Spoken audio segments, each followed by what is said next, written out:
Mr. Massey, I have 7 o'clock. This is the March 22nd, 2021 meeting of the Warren Planning Board. You do have a quorum. Mr. Dixon is here. Mr. Patterson is here. Mr. Massey's here. Mr. Bobine's here. Ms. Giles is here. And Mr. Luffers is here. If you would like to call the meeting to order. And Ms. Medeiros is here as well. You unmute yourself, Mr. Massey. The meeting is now called to order. The first order of business is the planning board sitting as the waterfront overlay district development plan review on 279 Water Street, AP4, lot 96. Owner is Water Street Warren LLC. The applicant is Sam Glynn, doing business as Chomp Kitchen and Drinks. Do we have someone from the applicant to present the request? Mr. Principe, is there anyone here representing the applicant other than yourself? I'm here, this is Attorney Court Chappelle on behalf of the restaurant. Okay. The floor is yours. With me, Sam, the owner. I have Sarah Larkin, the executive chef. I have from Principe Hearings who leave in the room, but on with us is Larkin, who is architect. And we've all appeared in front of the district. We're here tonight to plan good about Chomp. We know they've been waiting here for 8 years. Obviously when I'm having difficulty with the sound. I don't know if it's just me or you've got a bad connection. I'm having difficulty hearing anything. Same here. All right. It's all broken up. It's slow. We got a little, see if that helps. Sometimes if you drop the video, you'll get better reception.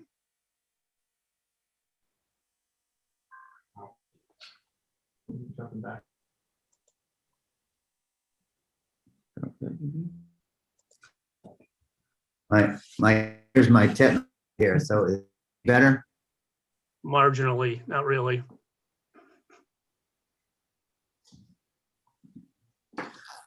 I'll speak and I'll try to speak. And if it starts to go out, just, all right. Well, I can tell you right now, it's fading. It's not working. It will.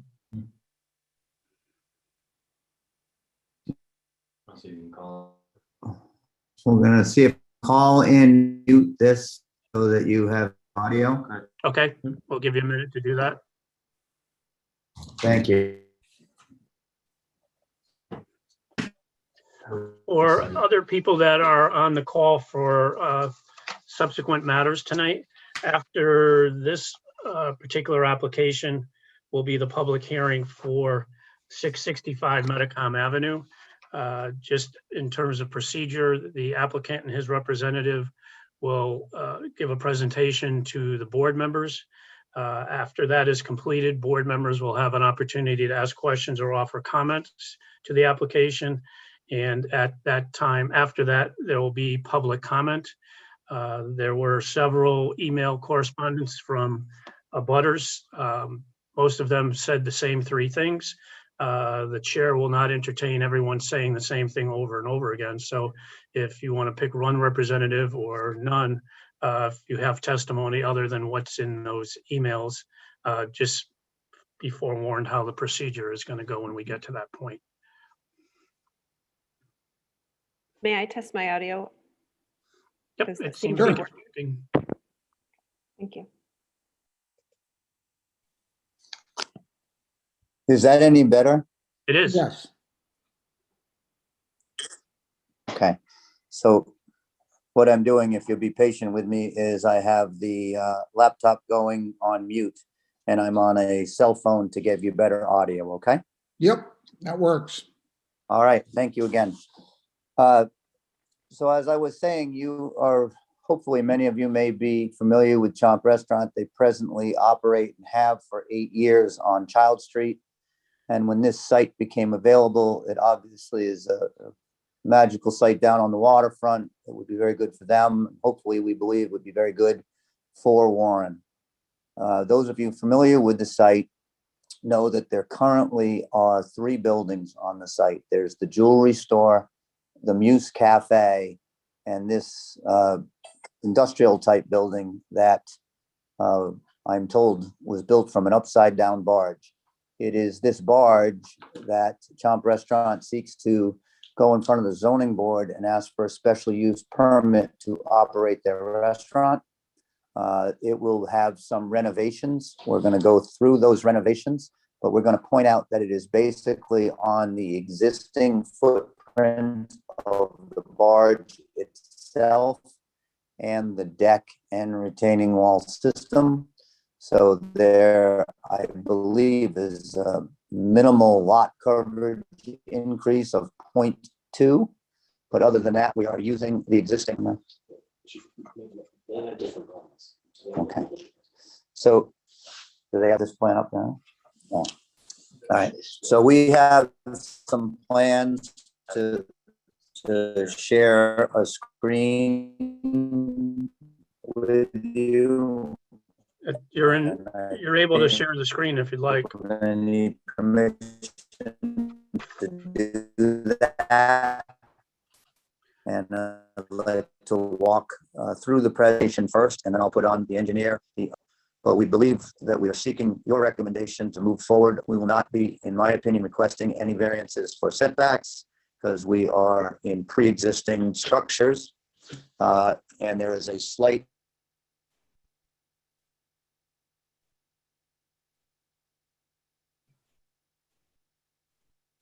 Mr. Chappelle, I think we lost you.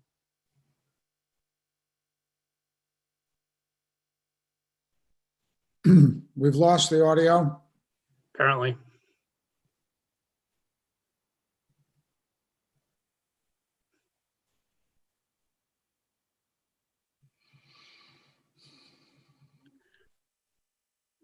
Tom, can you hear us?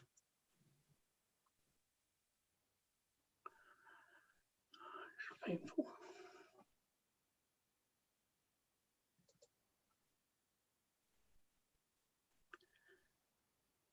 overview site. We haven't heard anything. that Okay, you've so said. just, right, so let's just back up for a minute. For the last 3 or 4 minutes, we haven't heard any audio.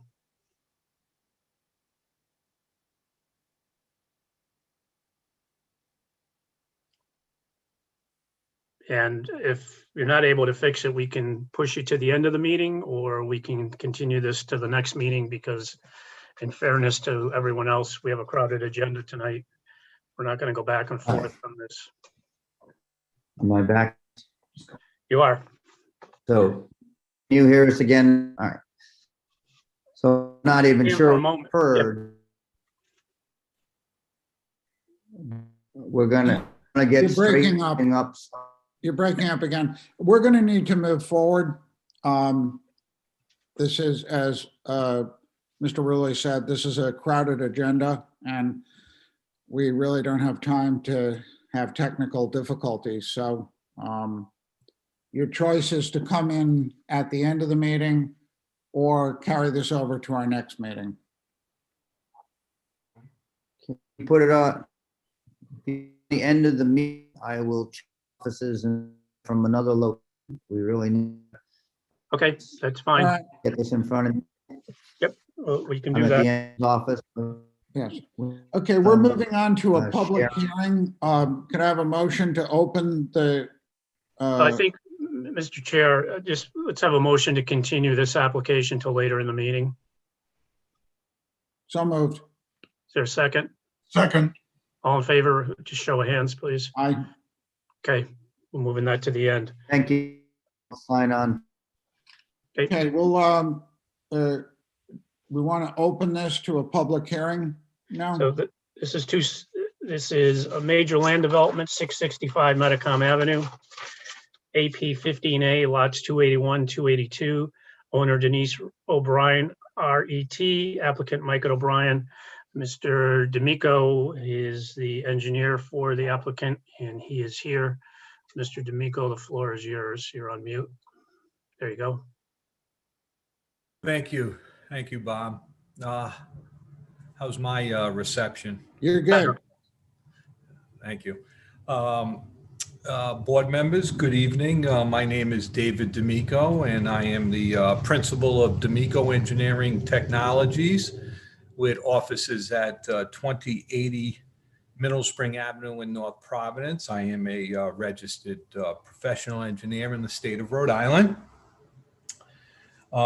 And tonight I'm representing Denise O'Brien, our ET, who is the owner of the parcel and parcels. Also one of the owners is Mike O'Brien, who is on the call, is on the video with us tonight to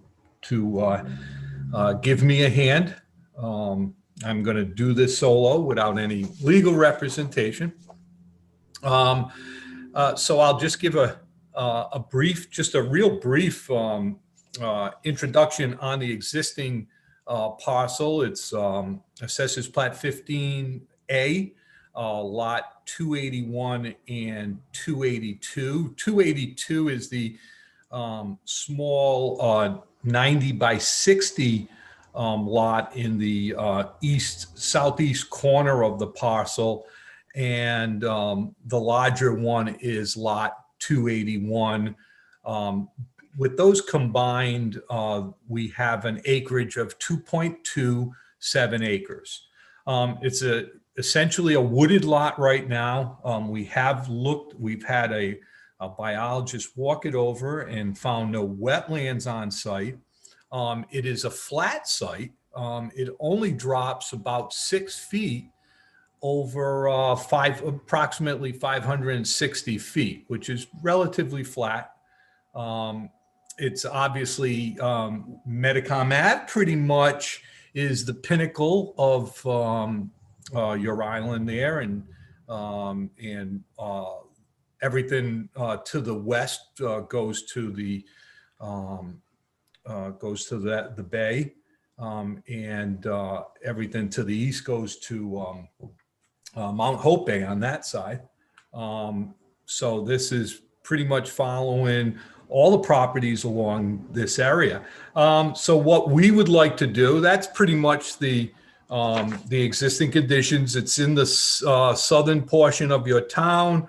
It's approximately about 45 feet north of the Bristol Warren line on the west side of Medicom Ave. So the proposal, and Bob, would you want to, can you share your screen, or, I mean, I have a dual screen.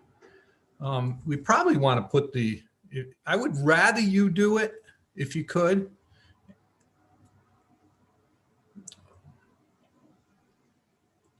I have a dual screen, and sometimes it doesn't always work properly. I have, it switches back and forth. But I'd like to, put the site plan, the proposed site layout plan up so everybody could see and I could explain. Bob, you're muted. If you keep talking, David, I'll get it queued up. I wasn't Okay, prepared to yeah, do your no problem. Thank you, presentation Bob. for you. Sorry about that late request. One of the things I didn't mention is that the property is dually zoned, and what that means for the residents and the public that's on the meeting is on the east side of the property. It's Zone B, which is a business zone. And on the west side, it is actually an R10. So you can kind of see, thank you, Bob. If you go to the next one, Bob, to the site plan, it really shows the zoning designation line. And that's that dash dot line, double dash dot line going through the site. And you can see on the east side of the property, it's Zone B. On the west, it's R10. On the Zone B side, that's approximately 0.7 acres, about almost 3/4 of an acre on the business side. On the residential side, it's about 1.6 acres, a little over 1.5 acres on the residential side.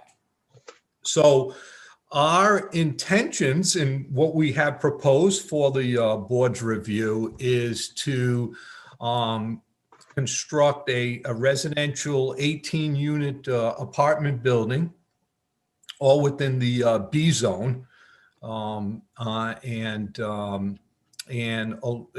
have obviously access off Metacom Ave, a little further south than the access to the other residential complex across the street, which has an unusually large access to that site. I'm not sure why. I think that was probably before DOT really had some regulations, but we would keep our entrance at the regulations, the DOT regulations. Obviously, Metacom Ave is a DOT maintained roadway, so we have a physical alteration permit to submit for this project.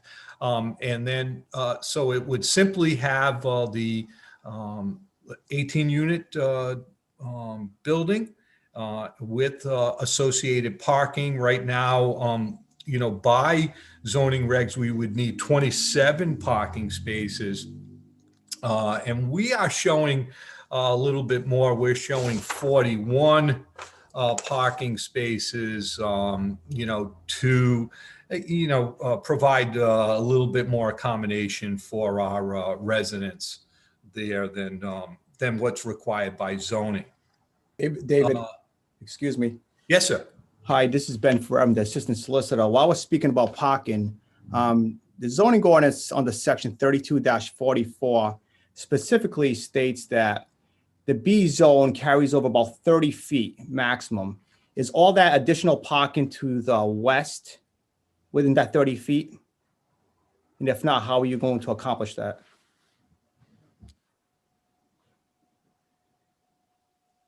Excuse me, can you just repeat that question again? Sure. So basically, as you've been stating, we're talking about two different zoning districts, a business and an R10. Yes. The ordinance allows you to carry over zoning B 30 feet into the residential. My question to you is that does that entire parking area on the west side in the R10 within that 30 feet? If not, how do you plan on accomplishing that objective? Well, so, I mean, that is, you're absolutely correct. We are showing that parking in that direction because it would accommodate any further development that would happen in this regular zone. We didn't want to do any reconstruction, so we were showing that. We're at like 25 within that zone. If I just end it right at the end, I'm still, so in other words, if I don't do that parking to the north where you see the dumpster, okay, that's 6 spaces right there, and I just go 30 feet over the line, I still have more parking than required by zoning. So if I just stub the initial entrance 30 feet over that line, I will have more than the required parking. So, I mean, if that is something that the board would like me to eliminate, I can eliminate that additional parking to the north there and keep well within that 30-foot requirement and have the required parking. So your option is you would have to request a variance from the zoning board of review for that additional encroachment. I mean, it looks like based on your scale, looking at the 6 spaces at the top of the page, that looks like it's 17 feet from the edge of the building to the front edge of that parking space. So, I mean, you're probably going to get most of those in within the 30 feet, but not all of them. And then Correct. obviously those dumpsters would have to, first of all, they're within the setback now, but they would have to slide to the east. Yep. And we definitely can accommodate it. We are, just to mention, we are, our next step, if the board feels this is feasible, we do have to go in front of the zoning board for a special use permit, because this type of development in a business is required, requires a special use permit from the zoning board. So again, we'd like to get this master plan concept, going in this direction. If we have, and I do have spare parking spots, so that's kind of a good problem for us. So we can easily maneuver. I didn't realize that we couldn't have the dumpster in the building setback zone. I missed that, Reg. So I mean, to the extent you're going to have any kind of fence around it. excuse me. To the extent you're going to screen it in any way. Yeah. Oh yeah, that would be aggressively screened. Yes, sir. Yeah. So I mean, you're encroaching into the setback. And let me just interrupt for a second, David, if you don't mind, just for members of the public that are unfamiliar, as Mr. D'Amico said, this is a public hearing and the first for the master plan or concept plan review.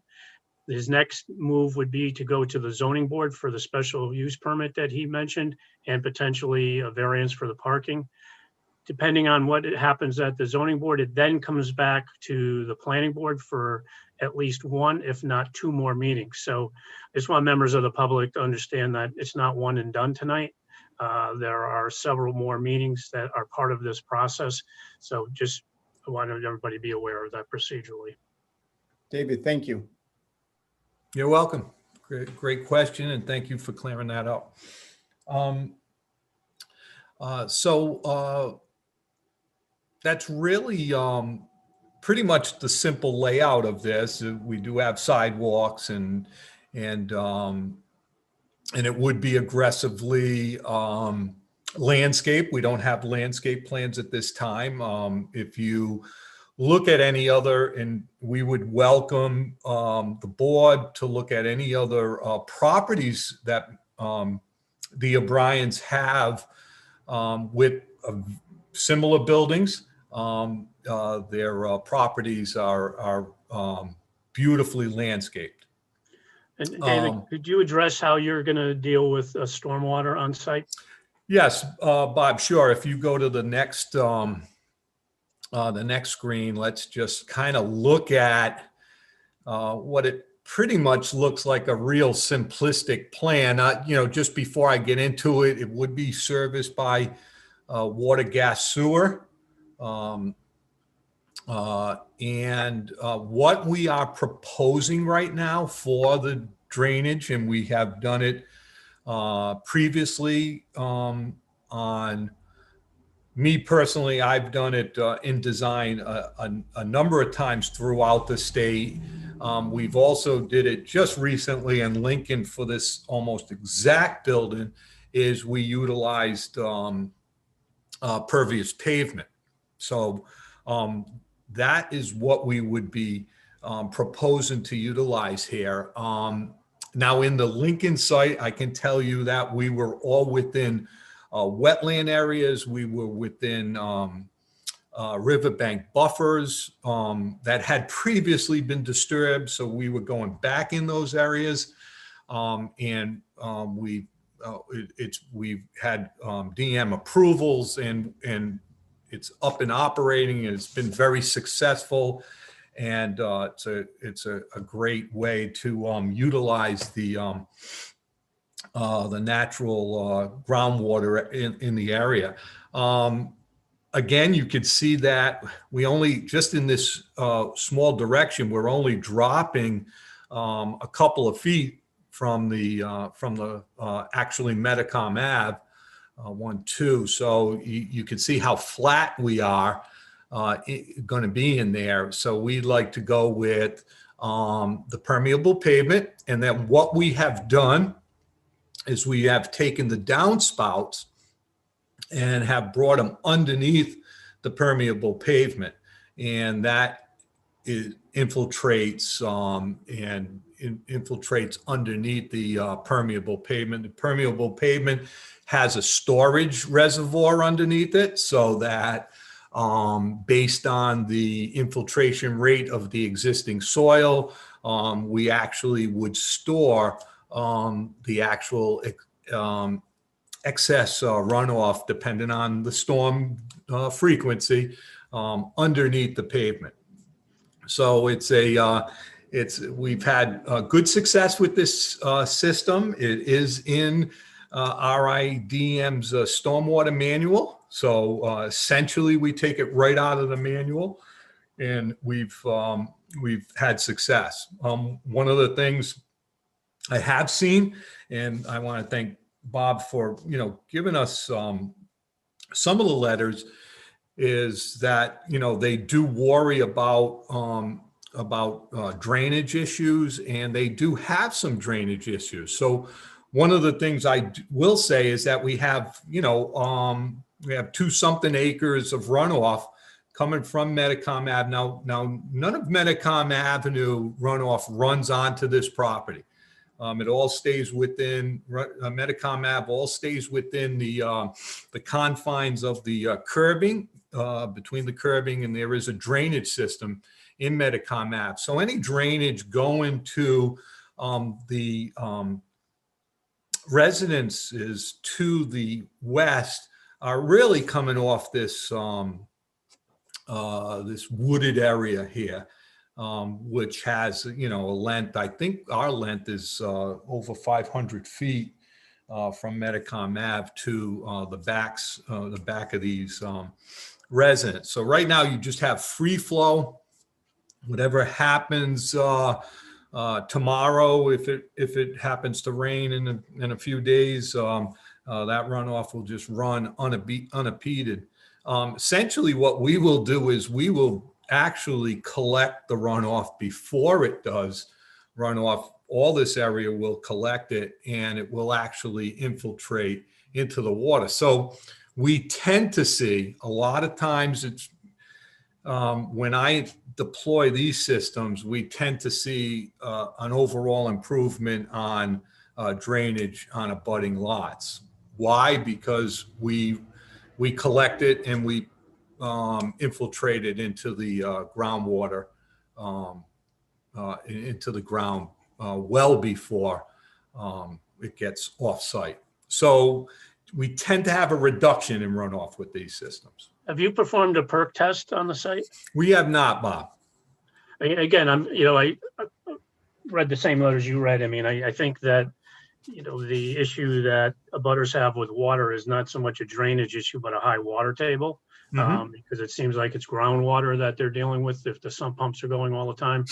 So I just, want to make sure that, what level is groundwater at this site, but also reinforce that you're not allowed to let any more stormwater come off this site than presently is coming off this site. And in fact, you're probably going to reduce the amount of stormwater that would be able to come off the site. But I also don't think that the issue that residents are experiencing in their homes now is a drainage issue. It's a groundwater, high water table.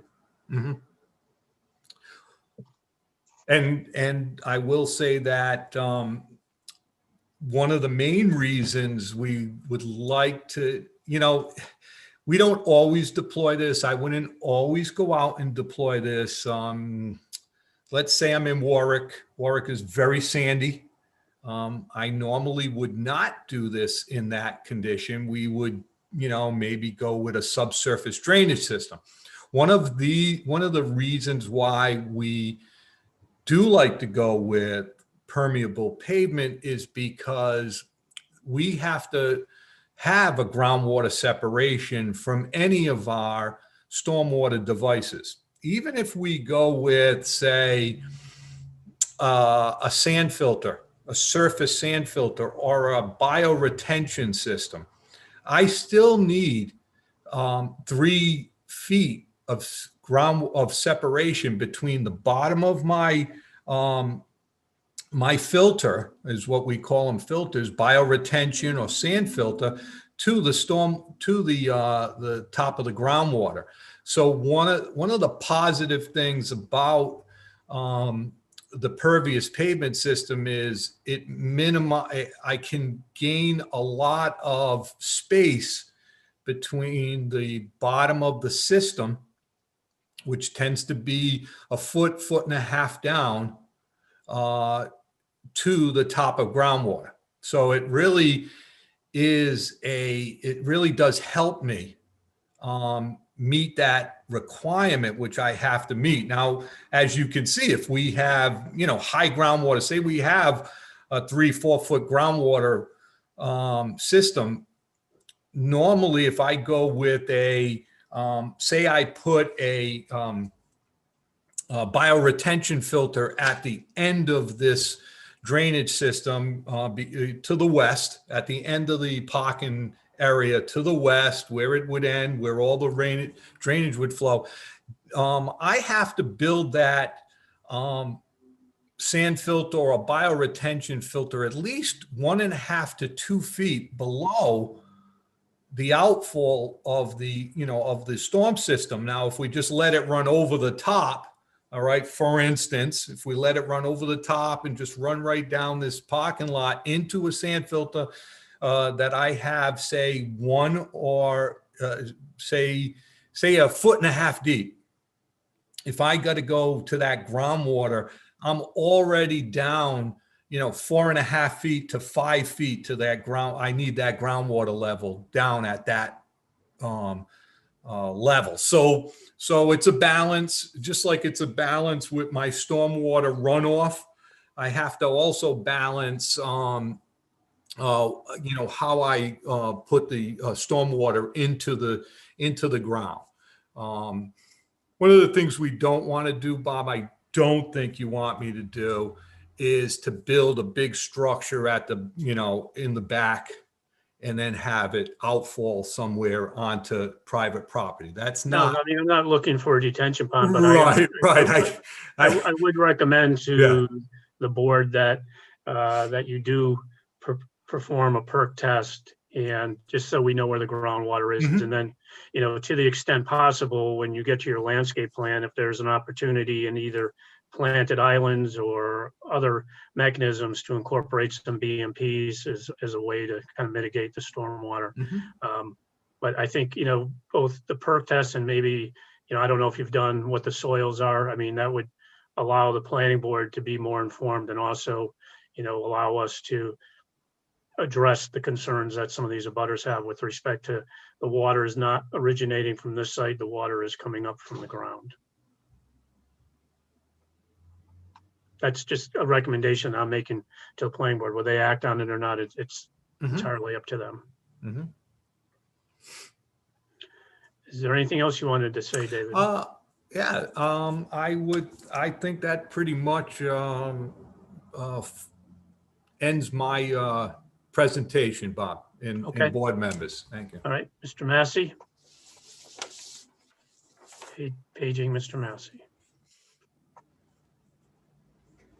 I'm here. Okay, Okay.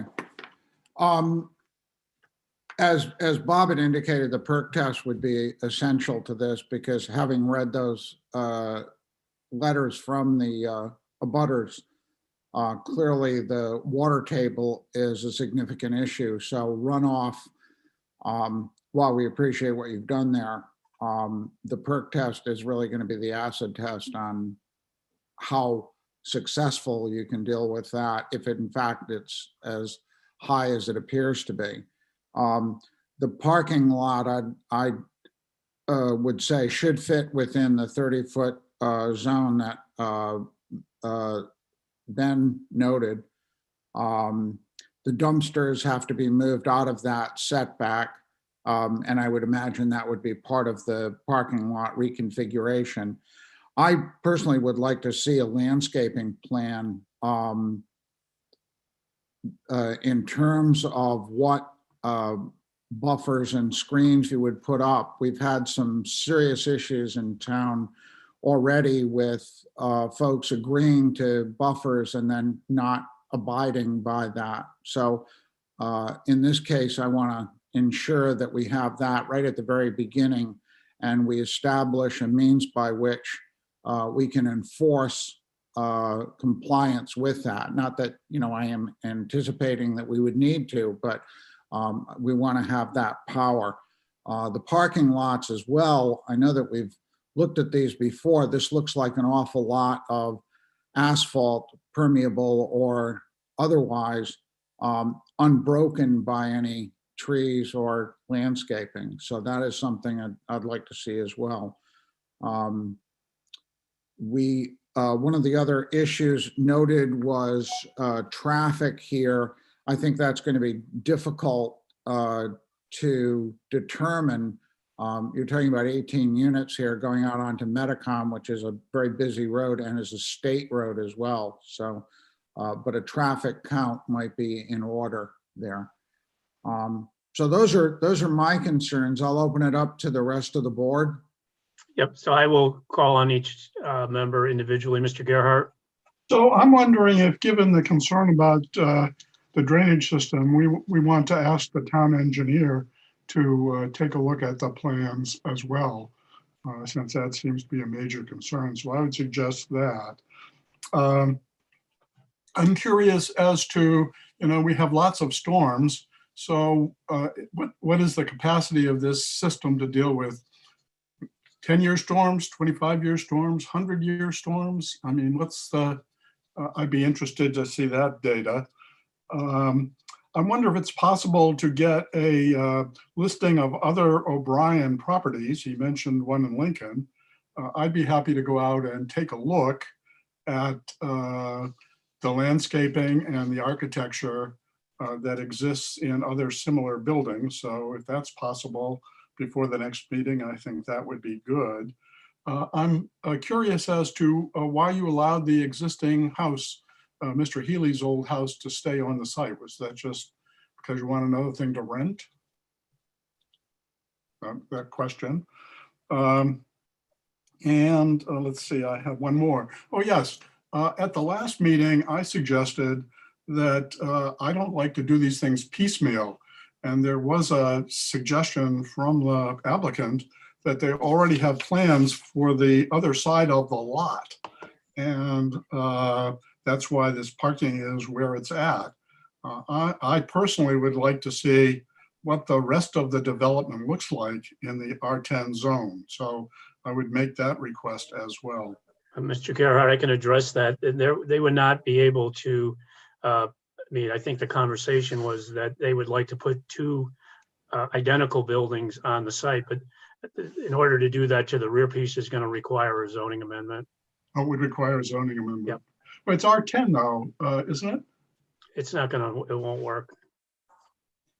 So then his comment that essentially this parking is sort of designed for the second unit would be dependent on a zone change. Correct. Okay, thank you. And in I'll terms leave of the it- town engineer, I think that the onus is on Mr. D'Amico to get us a more refined drainage plan before we had town engineer take a look at it. Okay. I don't want to design it for him.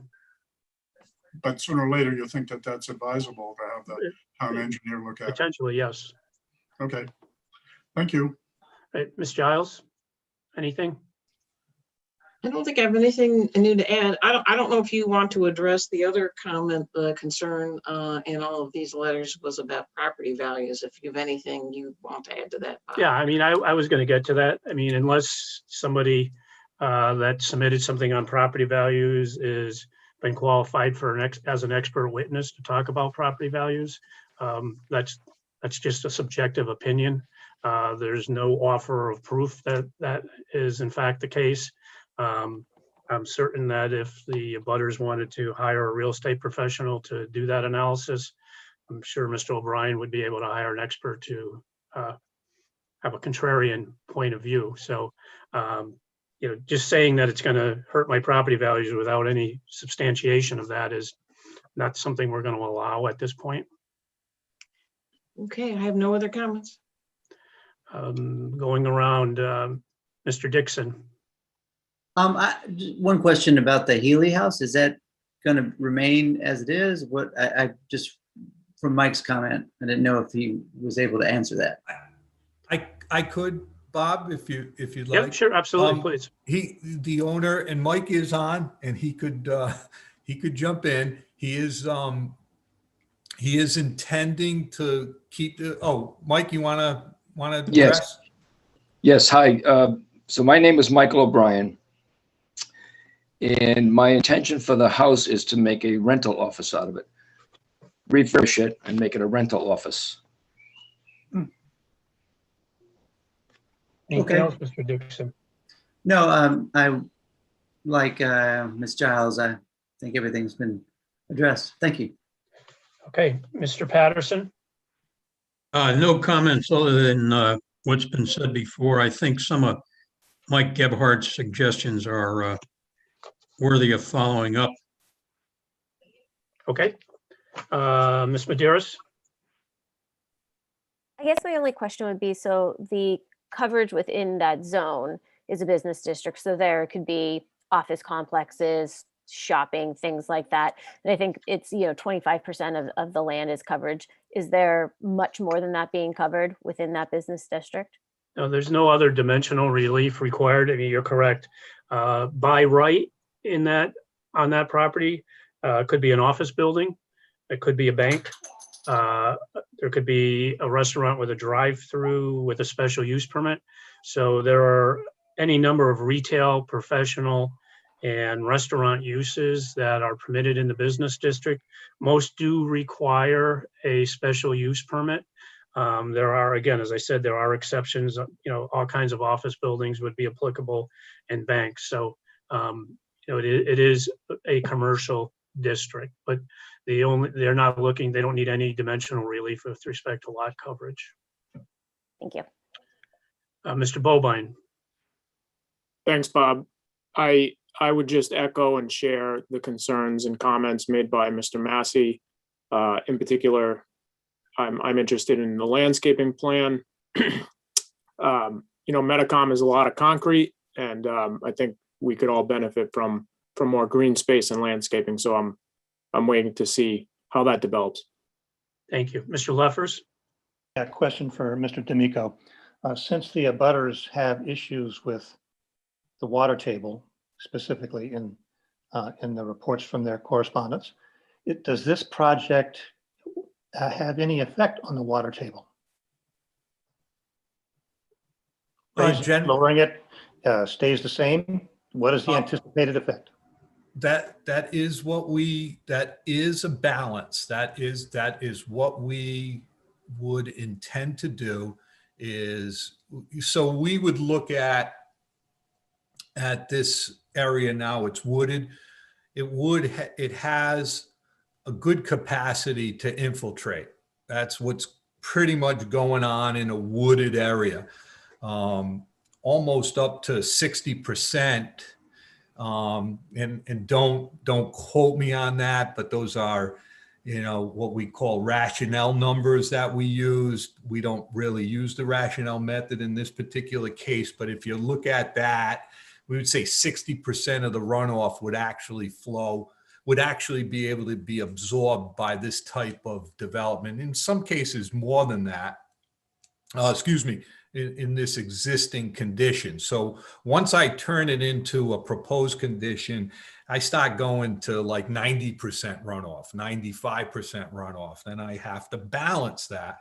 What the permeable pavement does is it does infiltrate into the groundwater at a rate that the gravel or whatever subsurface would allow it to.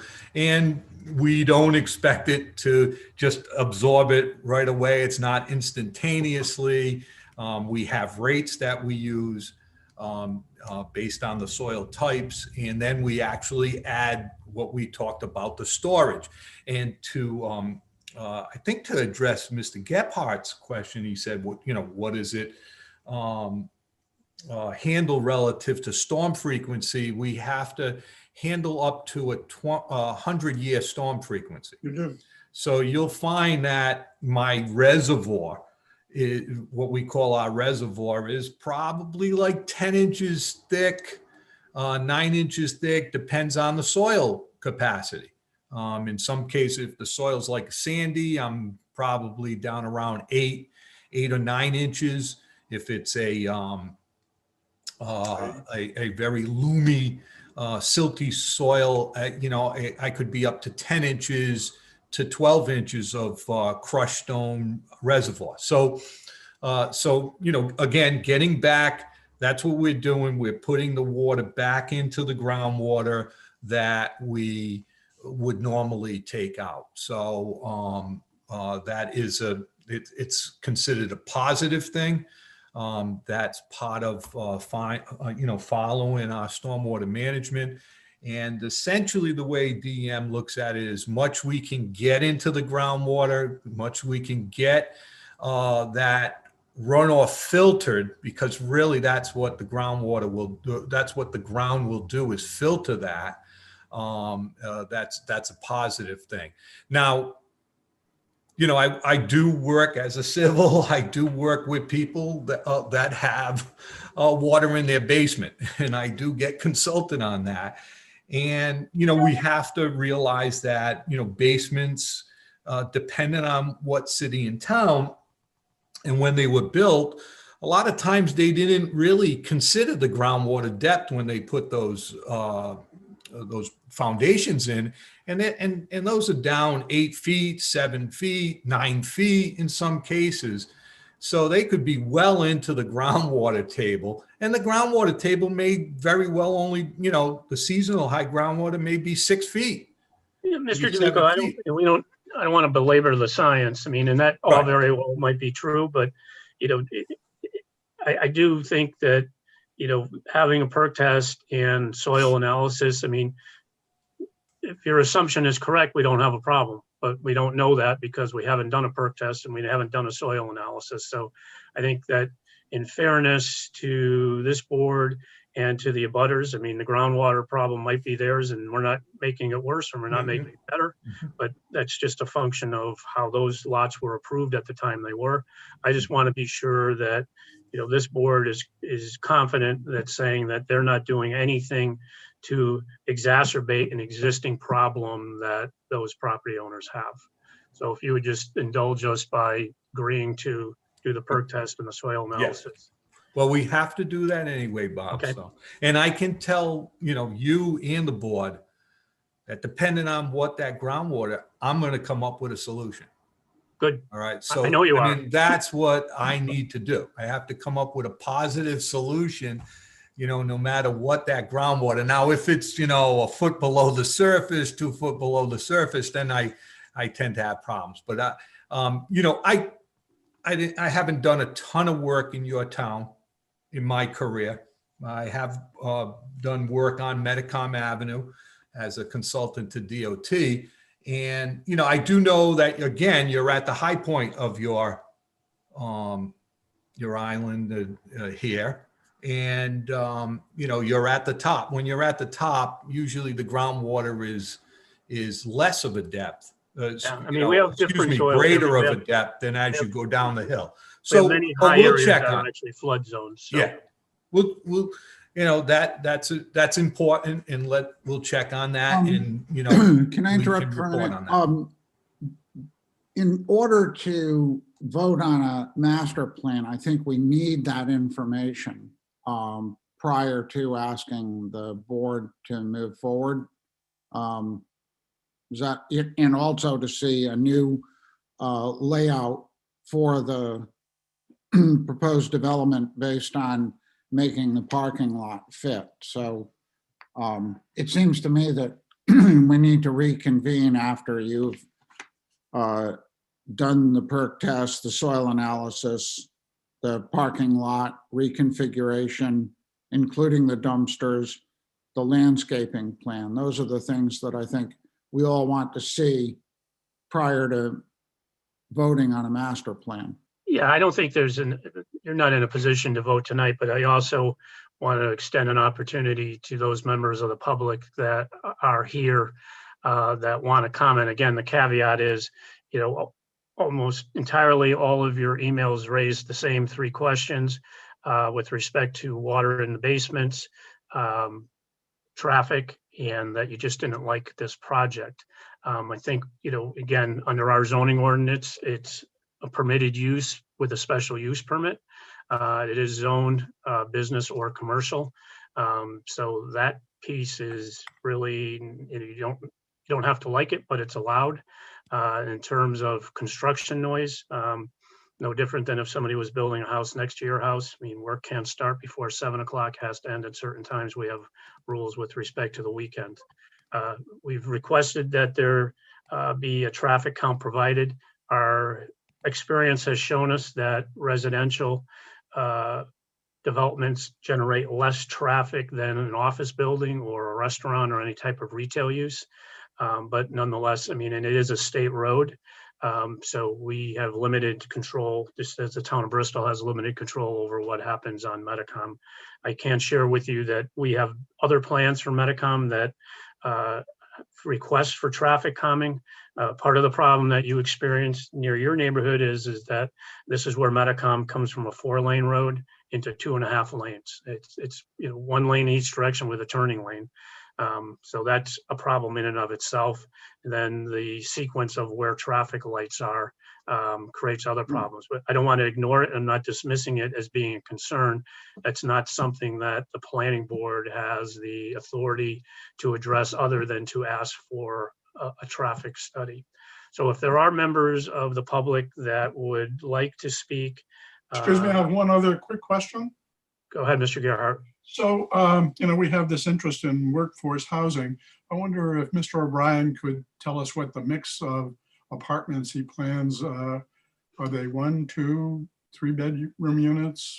What do you have in mind? So that particular building will have, I believe,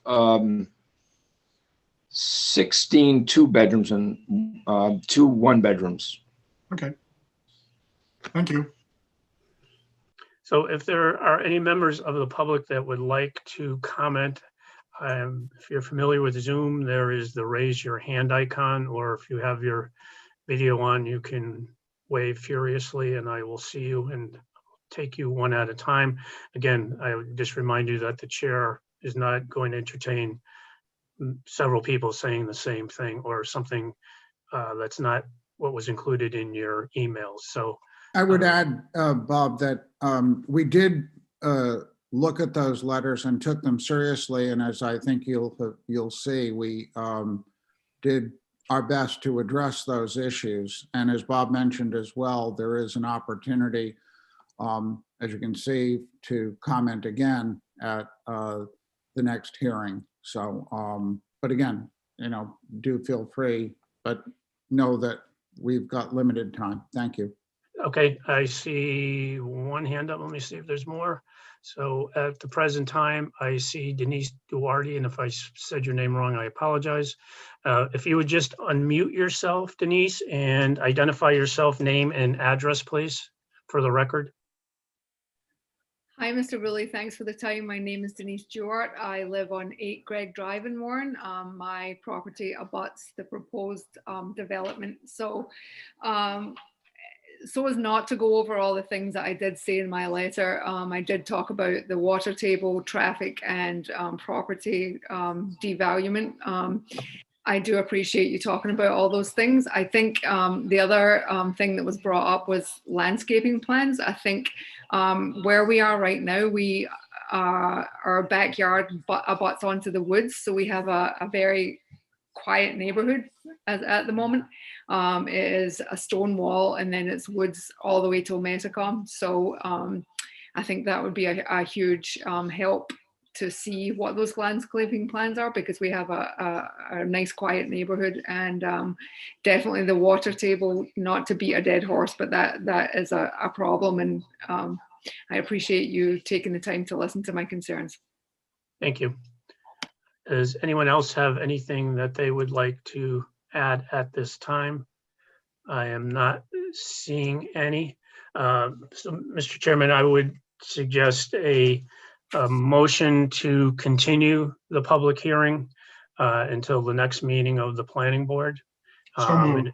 And then, if I could just finish, in the intervening period, if Mr. D'Amico could provide us with whatever additional information he has. I would suggest, Mr. D'Amico, if we don't have the results of the perk test, soil test, and the more refined drainage and landscape plan prior to that meeting, then it probably would behoove us to continue this to the May meeting. So just FYI, I don't want to drag people through this for bits and pieces. I think having a solid recommendation, whether that's up or down, from planning before you go to zoning is important. But just, Absolutely. you'll manage Just a your time couple of accordingly. questions, Sure. Bob, on my end, just to make sure that I have everything. Relative to, we talked about traffic. Now, I do traffic studies, and, we're gonna have 16, 15, vehicles at the peak hour here at best. Okay. Going out onto the street. It's just, and it's an unsignalized section. You don't have, your signals are quite a distance apart. What type of level, Bob, are you looking for? So for DOT, anything that doesn't generate more than 100 vehicles at the peak hour, we wouldn't normally need a traffic study. I would just have to do what we call a traffic statement based on the trips and whatnot. I think what are you I looking think for? that's sufficient for this. I mean, again, I think that, in fairness to abutters that, don't understand or just, think that this is going to cause traffic, seeing what, kind of trip generation there is from these types of buildings is important so that they're informed. I mean, clearly over the last year, we have more people working from home than leaving to go to an office. Some of that will continue, but, I think something more than, you're in your professional experience doing these. I mean, I think you can certify to, what the findings that you have in that are. I don't believe we need to have, trip ribbons out there or anything of that nature, but I think, it is fair to address the concerns that the residents have. Very good. One other question, just to make sure I have everything. On the landscape plan, obviously, we're only developing, well, let's say a third of this, parcel. So the rest, it's gonna remain wooded. So it really is going to be a landscape plan pretty much up against Metacom Ave and the south portion. So I mean, you do realize that, and I think. I mean, again, I think not going to make it a concrete jungle. No, but I think as the chair said, I mean, we want to see a buffer. And I think in the parking lots, I mean, rather than just one open parking lot area, if we could have some islands with trees that could have some BMPs in there for your stormwater. I mean, this curb appeal would be much better than we're trying to eliminate seas of open space. And there's also a concern, I think, leaving the Healy House there. I want to see what this, as I think all the planning board members want to see what this is going to look like. I mean, landscaping was something you brought up and promoted as a feature of this. I don't expect just along Metacom. We're looking for buffers and significant buffers surrounding this. So I'd just keep that in mind when before you come back. Thanks. Probably a little less landscaping around the Healy house right now because it seems like it's rather overgrown. Yeah. Can I just interject on that? Go ahead. Can you hear me? So if you would, I would invite all of you to take a look at the last two projects that I've done with the landscaping, particularly. The address for those, Mr. O'Brien? So the last one I did was 304 New River Road in Lincoln. Okay. The one before that was 86 Waterman Avenue, North Providence. I would invite all of you to take a look at the quality and design that I put into the landscaping. I actually go overboard. Thank you for that. Okay. Mr. Gerhart will be in his car tomorrow. And then one more question. On the property values, do you feel that you would want to hear from an expert? I mean, I think the onus is on the abutters to show that they've negatively been impacted. I mean, we hear this all the time, but I mean, I don't know that it's a case you have to make yet. I mean, I think if they want to bring in an expert and you want to refute whatever that is, you'll have that opportunity. All right, Thank I'd you. like to move along Thank now. you. So is there a motion then to continue the public hearing to April? With Some those of the, conditions that we've requirement noted, Bob stated. with the conditions as noted, the perk test, the soil analysis, the parking lot to fit the 30-foot zone, the dumpsters moved, the landscaping plan, the parking lot construction reconfigured to include trees. And some plan for the rental office. Yes, that other structure. So that's the motion. I have a question. Mr. Dixon? The parking lot reconfiguring, I understand from Mr. Fiera that it would require a variance for them to go with the proposed layout. Are we saying that we're conditioning this to them having to reconfigure it or propose a variance for the current configuration? Because while I understood what Mr. Gerhart was saying with respect to the existing development or the subsequent second phase of the development being uncertain, I would suspect that any proposed subsequent development could utilize the proposed layout of the parking if in fact that was something that they ended up going with. And so I mean, if they wanted to go through the variance process as required in order to make it official, I would recommend doing it. Yeah, I mean, I think the zoning board would have a hard time approving a variance in advance of a zone change or something to come. I mean, I would recommend that you keep everything within the envelope of the business district at this point. So not to exceed that 30 feet. And then you can address, the rest of it at such time as there's an application for a zoning amendment. Additionally, Mr. D'Amico had indicated that he'd be willing to do that. So Yep. we're not asking for anything. We're not forcing them into a position. Agreed. So- We'd like to Okay. limit the I have a motion variance then? requests. So is there a motion? I so move. Okay, so we'll give Mr. Patterson the motion, Ms. Maderas the second, and then I will poll the crowd. Ms. Giles, Yes. Mr. Massey, Aye. Mr. Bobine, Aye. Ms. Maderas, Mr. Gerhart, Aye. Mr. Leffers, Yes. Mr. Patterson, Aye. and Mr. Dixon. Yes. I don't think I missed anybody. Okay, thank you very much, Mr. D'Amico, Mr. O'Brien. Thank We you, will see you board next members month. and Next the month. public that attended. Thank you. Now we're going to close the public hearing. Well, the public hearing has been continued, so now you're going to call the regular meeting to order. Okay.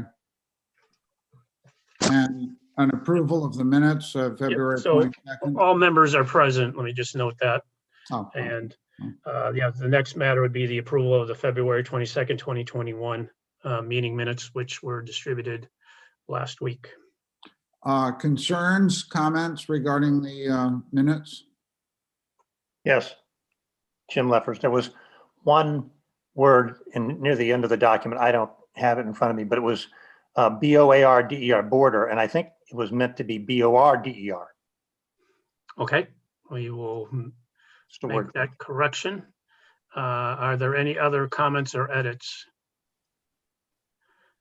Not hearing any. With the suggestion of edit by Mr. Leffers, is there a motion to accept the minutes as amended? Not all at once, please. I so moved. Mr. Patterson and Mr. Gerhart seconds it. Mr. Massey, Aye. Mr. Bovine, Aye. Ms. Maderas. Aye. Mr. Gerhart, Yes. Mr. Dixon, Aye. Ms. Giles, Aye. Mr. Leffers, Yes. and Mr. Patterson. Aye. Okay, I think about everyone. Under old business, major land development, preliminary final plan comprehensive permit application, AP3, lots 39 and 41 Main Street and Norbert Street, applicant HUS Companies, owner Michael and Carol Riley. I'll say this at the jump. I don't think that we are going to be able to address this as a final plan this evening. I think we're still at the preliminary plan stage.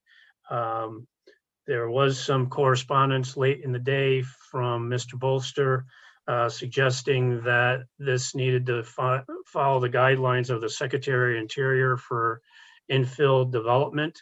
I was subsequently contacted by the state SHPO, State Historic Preservation Officer.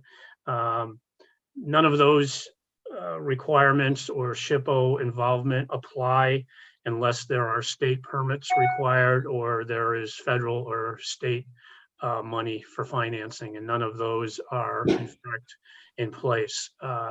The Department of Transportation has indicated that there is not a physical alteration permit or a PAP required, and DEM has said through their Office of Water that there are no permits that they are going to require, and the project is being funded with private sources. So none of those requirements that would engage the State Historic Preservation Officer are applicable. So just Mr. Willie, I would like to say I was also reviewing that information as well as communication from the Warren Historic District Commission regarding the driveways on Norbert Street on 4 of the units. The concern being that it's creating a carscape rather than a landscape by having those driveways immediately abutting Norbert Street.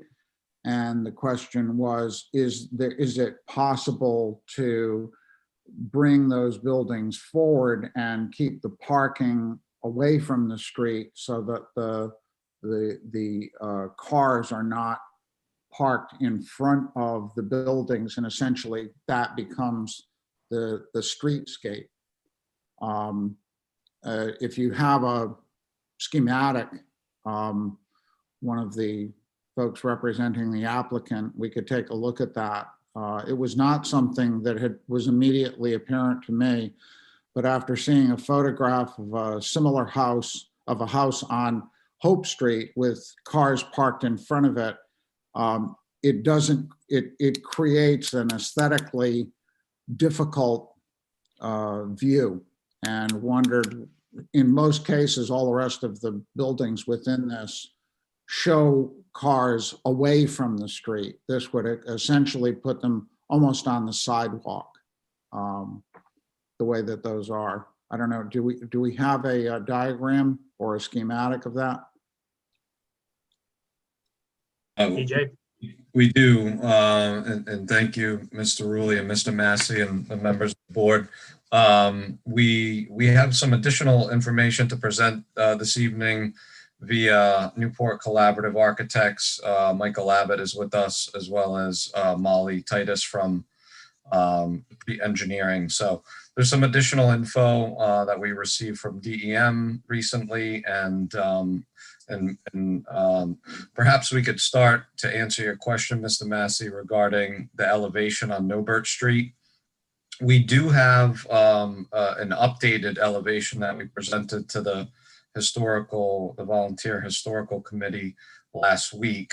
I would ask Molly be allowed to share her screen so that we could pull up that elevation of Nobert Street. He is authorized to do so. Absolutely. Thank you so much. So the elevation that I'll ask Molly to bring up on screen is essentially the streetscape of units 5, 6, 7, and 8, which abut our rear parcel where the courtyard is located. And this is a new elevation that hasn't been shown to the board previously, but this shows the 4 units.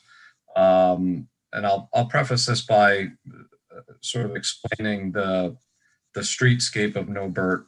And from our opinion, it's sort of a variety of houses that both are up against the sidewalk and other houses that are set back a little bit further with garages set back and driveways.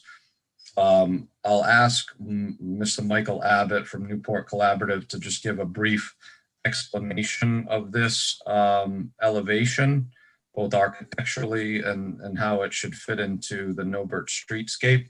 And then we could answer any questions that the board may have about this particular matter. Good evening. This is Michael Abbott with Newport Collaborative Architects. Can you hear me? Yeah. Yep. Okay. The 4 buildings that we are talking about, units 5, 6, 7, and 8, are meant to look like townhouses, row houses, and they would be joined together with no gaps in between them. They're kind of a continuation of buildings 3 and 4 that we have further up the street on Nobert Street. And with that being a gable end to the street, part of the rationale for where the buildings are located is because of 2 things. If we bring the buildings further to the street and give up the parking, we would have 4 less parking spaces than what would be required for the permitting. That's something that we think is important, given that Nobert is going to have the parking removed from the street. So there's no additional fluff space where to put additional cars. So the units are back far enough so that we can have a parking space in front of the buildings. Additionally, at the previous meeting, there were questions about sun and shading. And we have provided a sun shading study to show that where the buildings are currently located, they don't cast a shadow, significant shadow on buildings on the opposite side of the street. If we move the buildings up to the street, then we definitely will be extending the shadows onto those buildings opposite them. So those are 2 factors that we think are important to look at for why we have the buildings located where we have. And we're hoping that keeping the buildings where they are makes the most sense. Can I, Michael, if you, it would seem to me that if you move the buildings forward, a shadow extension to the side for a sec, that you would still have room for 2 cars in each area. It would just be that they're not out in a driveway. They're actually under the house as they are in some of the other units. These buildings are narrower. These buildings are only a single car garage, as opposed to the units that are all in the courtyard are 2-car garages. And so there, all the cars can fit inside the building. Here, we only have a single car garage. So we are planning on 1 car in and 1 car out. But if you extended it over, you could have 2 cars in the garage the same way. Is that, am I missing something? We'd have to make the buildings wider to do that. Oh, Mr. Massey, you're talking about putting the cars end to end underneath the building? Yeah. I mean, the same way they're going to be with the driveway. I mean, you're still gonna have to move, take unit 8, you're gonna have to move that car out of the way to move any car that's in the driveway out onto Norbert Street as well. So I don't see whether it's covered or uncovered makes any difference in terms of the number of cars, but I may be missing something. Well, it is harder than for the cars would have to enter from the rear, from the courtyard side. And there's not enough turning radius to get into 7 and 8 into their garages, if the garages were on the rear of the buildings. But they couldn't enter from, I see, okay. I was thinking they would enter from Norbert Street for all those garages. That's not the way they're gonna be entering? Well, I suppose that's a possibility. It's when we did talk with the historic, they were saying, well, if you move the buildings forward, then put the garage doors on the back, not on the front. And so it's kind of a flip-flop of the building. Yeah, no, I understand that the problem in the courtyard with the turning radius, because I'm assuming that would impact the fire trucks and dump and exactly. coming in. Yes, exactly. So, I mean, I'm just looking at options. It's having read the Historic District Commission's concerns. I mean, I could see having the garage doors still on the Norbert Street side, and then those cars would enter from that and avoid having the cars essentially as part of the streetscape. They would be behind the door of the garage. Well, that is something that I could look at. What is Michael, what's the depth of those units? They're about 30 feet. So I can't get quite to end to end. I would have to lengthen the building, basically make the first floor longer to get 2 cars end to end. You're increasing the size of the building to do what you're suggesting, which Yes, throws off the economics, the building economics. Yeah. somewhat, yes. I would just add that, this is a bit of a delicate balance and, between architectural streetscape, parking availability for each of the units, in addition to the additional parking spaces that we're trying to provide for the abutters, from the removal of parking on Norbert Street, and, shadows and, Yeah, I get that. I'm just, those 5, 6, 7, and 8 would not be parking spaces that were available to abutters, though. That's not part of that shared process. Oh, no, those are for those. Those are dedicated 2 slots, the driveway and the garage, to the owners of those 4 units. Yes. Okay. How much further would you, I mean, and I realize that this is somewhat Well, problematic. I would have to lengthen the buildings approximately 10 feet Wow. on the backside, but more importantly, it would eliminate our in-house office that we have on the first floor of the units. So that's kind of a trade-off. I would be losing a feature of our townhouses is they all have a first floor office space.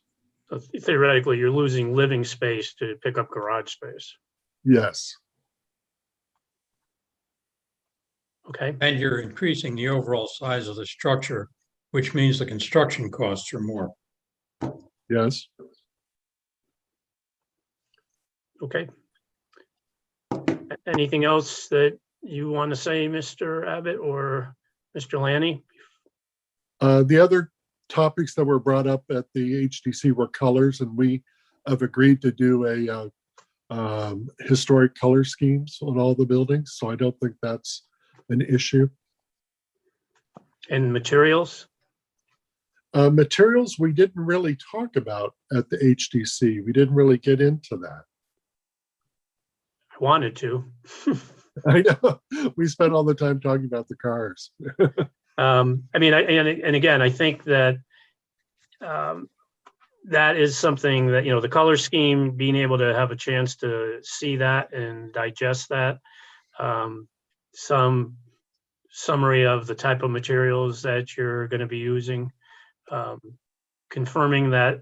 I know that today we put out a request both to the consulting engineer and to our sewer operator to confirm whether or not we're going to be able to connect into that Nobert sewer line. I think that needs to be vetted, and hopefully we're going to be able to do that. So I think, as much as I'd like to, see this move forward, and I think it's continuing to move forward, I think it's important for the planning board to see what that color scheme is, to understand what those materials are going to be, and have some comfort level with respect to the sewer connection. And, depending on what that looks like, I mean, you might be obligated to repave Nobert Street too. We haven't determined that, which was a cost. I don't know if the planning board wants to put you through the exercise of just what the additional cost would be if you were to both enlarge the building, and then what the marketability for losing that in-house office would be. I don't know that in my mind, that's probably a negative trade-off, because I think, again, as I said, for the last application, we have more people working from home. So I would argue that having that amenity of a home office is a plus. I'll also add that, this project is adjacent to public transportation.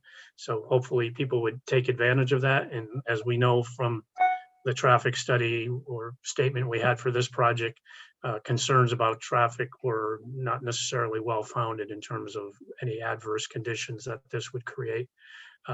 But I will open it up, Mr. Massey, if it's okay, to other comments from board members. Yeah, I mean, I would just, my concern, I didn't realize that you would have to expand the footprint of the buildings. And it would seem to me that we already have a fairly tight turning radius in the courtyard for the service vehicles. Is that correct? Yeah, I mean, Ms. Titus has provided the fire chief, based on the size of emergency equipment that he could get in there. As it's currently configured, it will work, but there's not a lot of wiggle room there. If we were to encroach on that radii, it probably would not work for emergency So services. I don't want to, create a problem that's significant in terms of. And Ms. Titus, I didn't mean to put words in your mouth. If I did not characterize that correctly, please correct me. Nope, that was accurate. Thank you. So let me. It may help to it may help to just see the site plan, Molly. Are you able to pull that up just to sort of demonstrate the location of the units in relation to the driveways? Yes. And what I would also ask the board, if it's amenable, is if this could potentially be an administrative approval for the final approval based on, the final determination of the sewer tie-in. We're happy to provide, color selection and material selection in the form of a mood board with some, photographs and samples to illustrate that. I think this view is building D off of Nobert Street and the location of the driveways there, and having to relocate that building or extend it towards Nobert Street would be, a large change in the footprint of the building. Yeah, I mean, you can certainly see that, accessing 5 and 6 from the rear is impossible. Impossible, right. Well, I don't think we ought to force them to redesign the place over this issue. I mean, No, that wasn't we the have the intent. input The from the intent Historic was- District Commission, and I think that we've talked it through and we ought to move on. So I'm going to just go around Ms. Giles, do you have any additional comments or questions or concerns? Well, just my question is that we sort of left open a little bit, some kind of relief for the abutter to building C. My question is whether is it still the plan to stay as it is and retain those additional parking spots, or to move the building? The intent is to keep the building C location as it's shown on this plan. Okay. The buildings B and C is essentially where we are garnering the additional parking for abutters to sort of buffer the removal of parking from No Birch Street. And those additional parking spaces would be available to the neighborhood. Yeah, I think unfortunately at the last meeting, Ms. Cockcroft didn't understand that her concern was you're right up to the property line. And I don't think it was, clear that that's because you're creating the additional parking for those people that aren't part of this project. But for that, I mean, you could probably slide the building a little bit more to the west and off the property line. But we didn't get a chance to express that clearly to her. I did share some correspondence with her subsequent to that meeting. But thank you, Ms. Giles. That's a valid point. Okay, that's it for me. Okay, Mr. Bovine, No, thank you. Mr. Gerhart, I'm okay with it. Ms. Maderas, Good with it. Mr. Patterson, Mr. Patterson. No comments? Thank you. Mr. Dixon Good with it. and Mr. Leffers. No comments. So I heard what you said, Mr. Lanny. I personally am not comfortable signing off on the final as an administrative matter, only because of the number of eyes and interests that are on this project. I think in fairness to the board, that they should have an opportunity to understand that the utilities are in place and that they have some opinion with respect to the color palette you choose and the materials. Kind of like my job, and I don't want the pressure of unilaterally making that decision. Thank you for your confidence, but no. Understood. We're happy to follow up with some additional information that was requested, namely, the mood board and some historic colors that will illustrate the intent of the facade, colored and the patterns that we plan to use for the siding and whatnot. And we can also follow up with confirmation of the sewer tie-in as soon as we vet that out with the sewer commissioner. I mean, I don't think you're, losing any time. I mean, we could address both approval of the preliminary and the final at the next meeting if all that information is provided. I just think it's procedurally, I'd be more comfortable having the entire board sign off on it. Yeah, understood, and we're on board with that. I would just simply mention one additional item that we did receive the approval or a letter from DEM regarding the stormwater management, the underground infiltration system. And I would just ask Molly to see if there was anything else she wanted to add on that. I may have missed something on the engineering updates. No, just that we had made a full submission to RIDEM to the underground systems. And we've received confirmation back from the state that they're deferring approval, have reviewed the package, and that it's acceptable to them from a design perspective. That's just the update, in terms of the state funding and permits required, that we have written confirmation that their approval is not required after making a full submission. And I was provided that letter from DEM as well, so. Okay, is there a motion then to continue this matter to the April meeting? Hey, with Bob. Yes, Bob. go ahead, Ben, I'm sorry. As you accepted some correspondence, so some people decided to write in their public input, maybe you should just allow the public limited amount of time just to comment. We have not received any additional comment on this application, Okay. and the public hearing on this was closed. Okay, very good.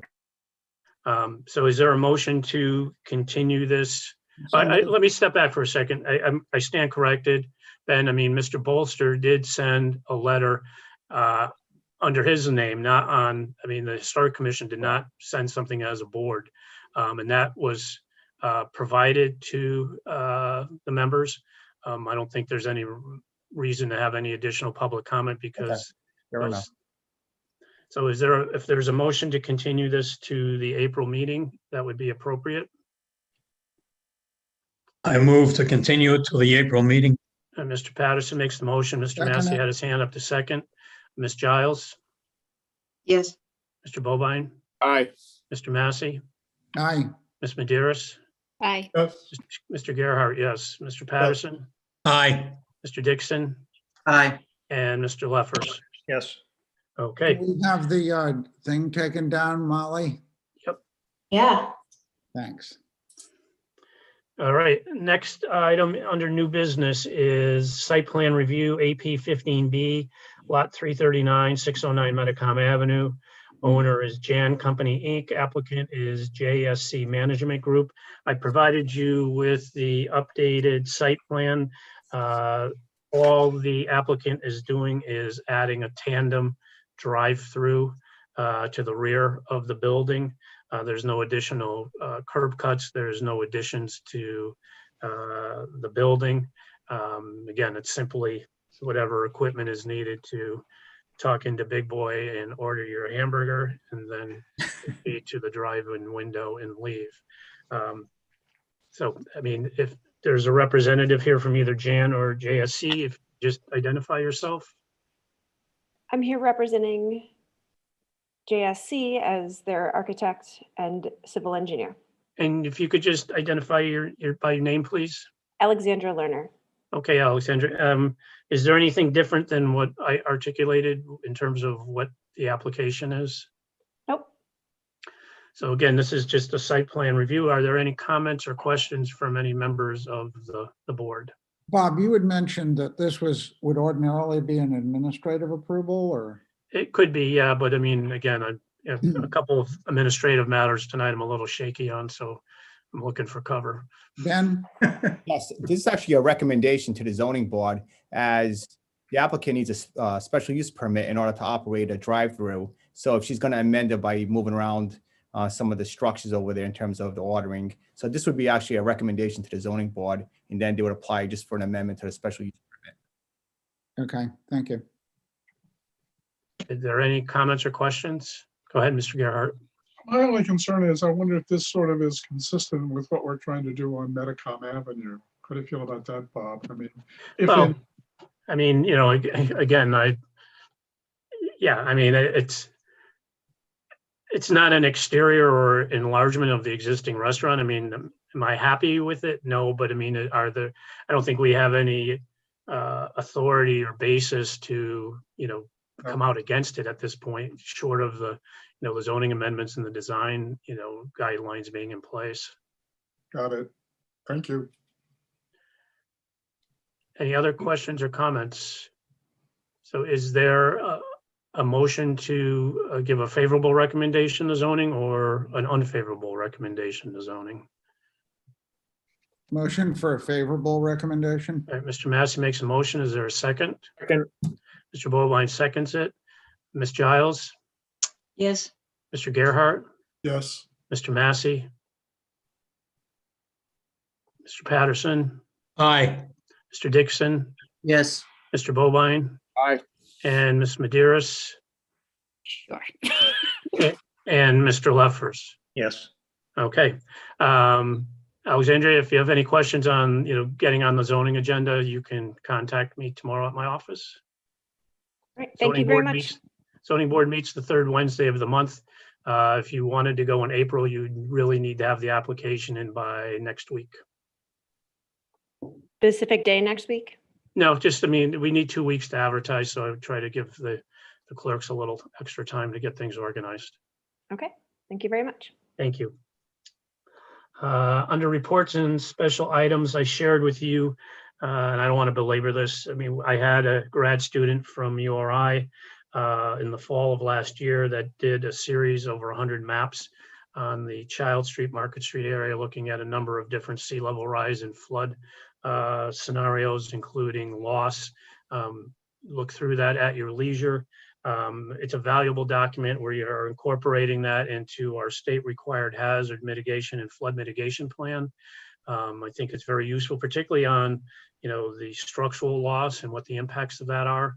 The other thing that I wanted to focus on is that typically, NOAA and FEMA look at 50, 100-year scenarios, and I thought it was important for us to look at shorter timelines because certainly, mortgages and insurance issues tend to not go out 50 and 100 years. So if you have any questions about that, feel free to ask. But I mean, I think we were very fortunate to have somebody with that kind of talent prepare that kind of document for us. And I just wanted to make sure that Patrick got the recognition that he so well deserved.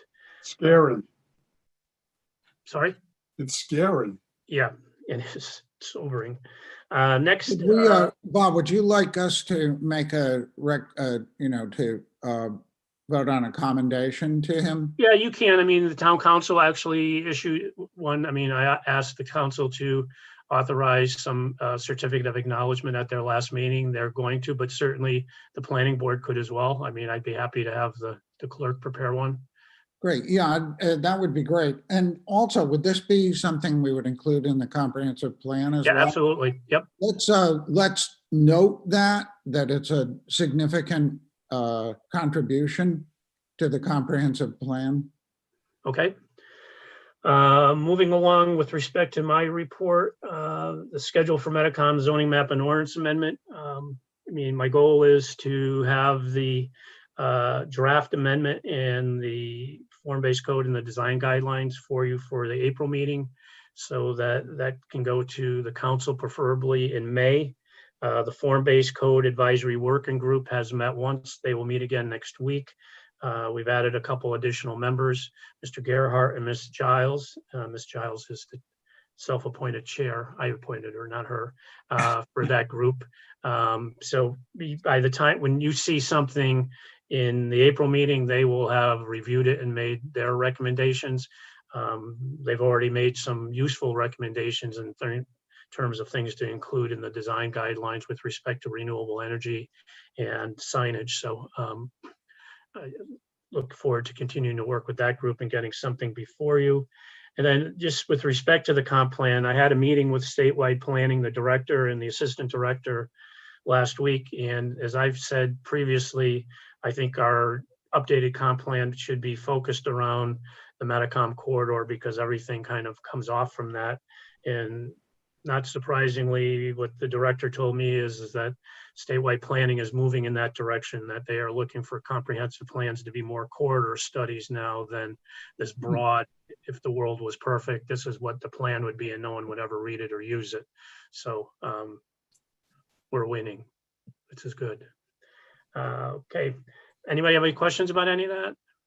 So moving along, next on administrative subdivision, AP 20 lot 108, 16 Baltimore Avenue, owner and applicant Nicholas Ferreira. Typically, I would approve these as an administrative subdivision, and I'm supportive of this subdivision. My only hesitation and reason for wanting it to come before the board is, as you can see from the survey, there are 2 building lots, but essentially, we're creating 2 just barely non-conforming lots. And I didn't feel comfortable making that decision unilaterally.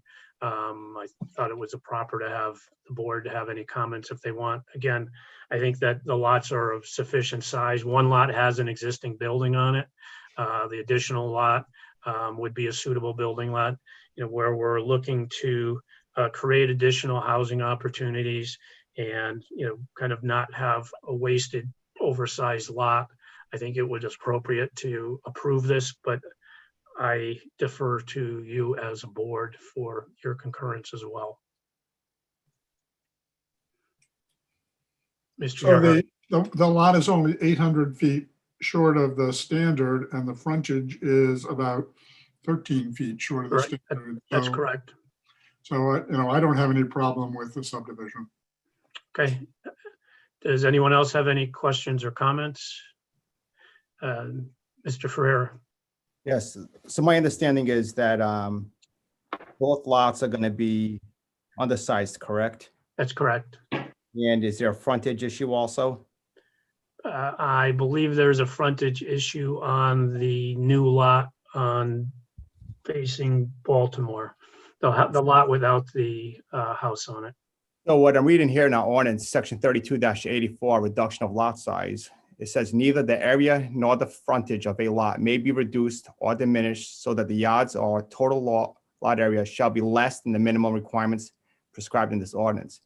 Basically what this, and it goes on, but basically what this particular section is saying is that it prohibits this type of creation. So you have a conforming lot and now you're going to split it into two different lots. So legally, the only way that this can be done is through a variance, also issued with approval of a subdivision. The board certainly can bring this back under the unified approach and issue that variance if that's what the board feels, variance for this section. Again, I'll leave that to the board, but that's, I think, the only way legally that we can do this. So we would advertise to abutters for the variance on the frontage and then be able to address it as the subdivision, still as administrative subdivision. Correct, under the unified approach. Okay. Would that involve a public hearing as well? Well, you have to give abutters notices. Right. So we're going to continue this then? Mr. Ferrera is here. Mr. Ferrera, do you understand what the solicitor said? We've got one more hurdle we have to go through here. And he may or may not have heard us, but. Can you hear me? Yes, we can. Yes, sorry about that there. I did speak to all the butters. No one has a problem with what I proposed. I took it upon myself to get friendly with all the neighbors there, as I know many of them growing up in that neighborhood when I was young. From what I understood and what we're seeing on the plan, I'm fitting all the requirements of the side yard, front yard, and rear yard as well. And I'm only missing the frontage by 13.5 feet. So you'd still need that variance. Okay. Variance for the lot area on both particular lots. It needs to be 10,000, so you need relief there, and also the frontage. So the good news is you've talked to the abutters. The bad news is we don't know that. So we just need to make sure that we give them proper notice and advertise it. It seems like it will go through pretty quickly, but that's where we're at. Okay. So is there a motion to continue this and advertise for the variance for the next meeting? I'll move that. Mr. Gerhart, is there a second? Second. Several seconds. Ms. Giles? Yes. Mr. Gerhart? Yes. Mr. Massey? Aye. Mr. Patterson? He said aye. Ms. Maderas? Yes. Mr. Bovine? Aye. Mr. Dixon? Yes. And Mr. Leffers? Yes. Okay. All right, going back to. Back to the beginning. Yep, so back to waterfront overlay district development plan review, zoning ordinance article, whatever. 279 Water Street, AP4, lot 96, owner Water Street Warren LLC, applicant Sam Glenn, DBA Chomp Kitchen and Drinks. Mr. Chappelle, do you feel like you have better communication at this point? Well, we are at my office with completely different equipment, so I'm going to ask you if you can hear us clearly now. Yep, and I'm assuming there's no traffic infractions that got you from one location to the other in a timely manner? No, we did all right, but when the old guy's the IT guy, we're probably in trouble, but yep, well, my office is doing well. Okay. So I'm going to just start over because I really don't know what you did here. Yeah, I would appreciate that. Sounded muffling anyway. So again, we're here on behalf of Chomp Restaurant. Those of you that are familiar with Chomp Restaurant knows that they have been a fixture in Warren for 8 years now, and recently, of course, had the opportunity to view this site and to see whether or not the current restaurant can be relocated. This is not a two-site Chomp Restaurant. This is relocating from Child Street to Water Street.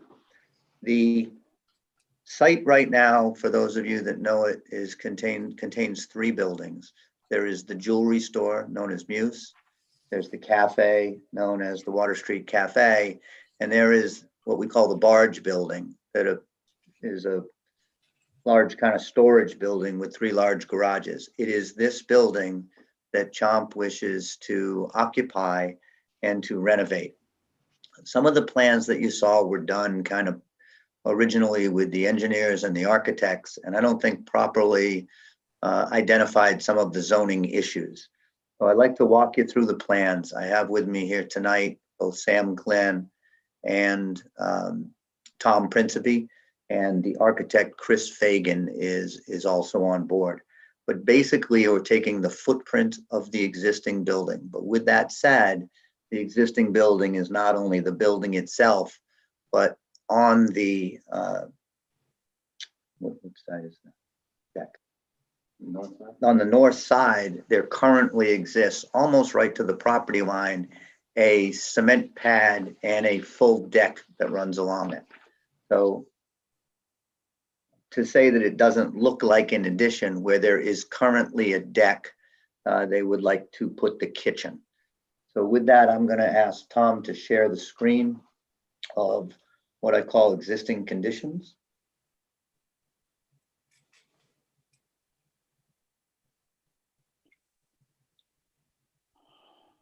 And you'll see what it's going to be is an aerial view of the existing buildings.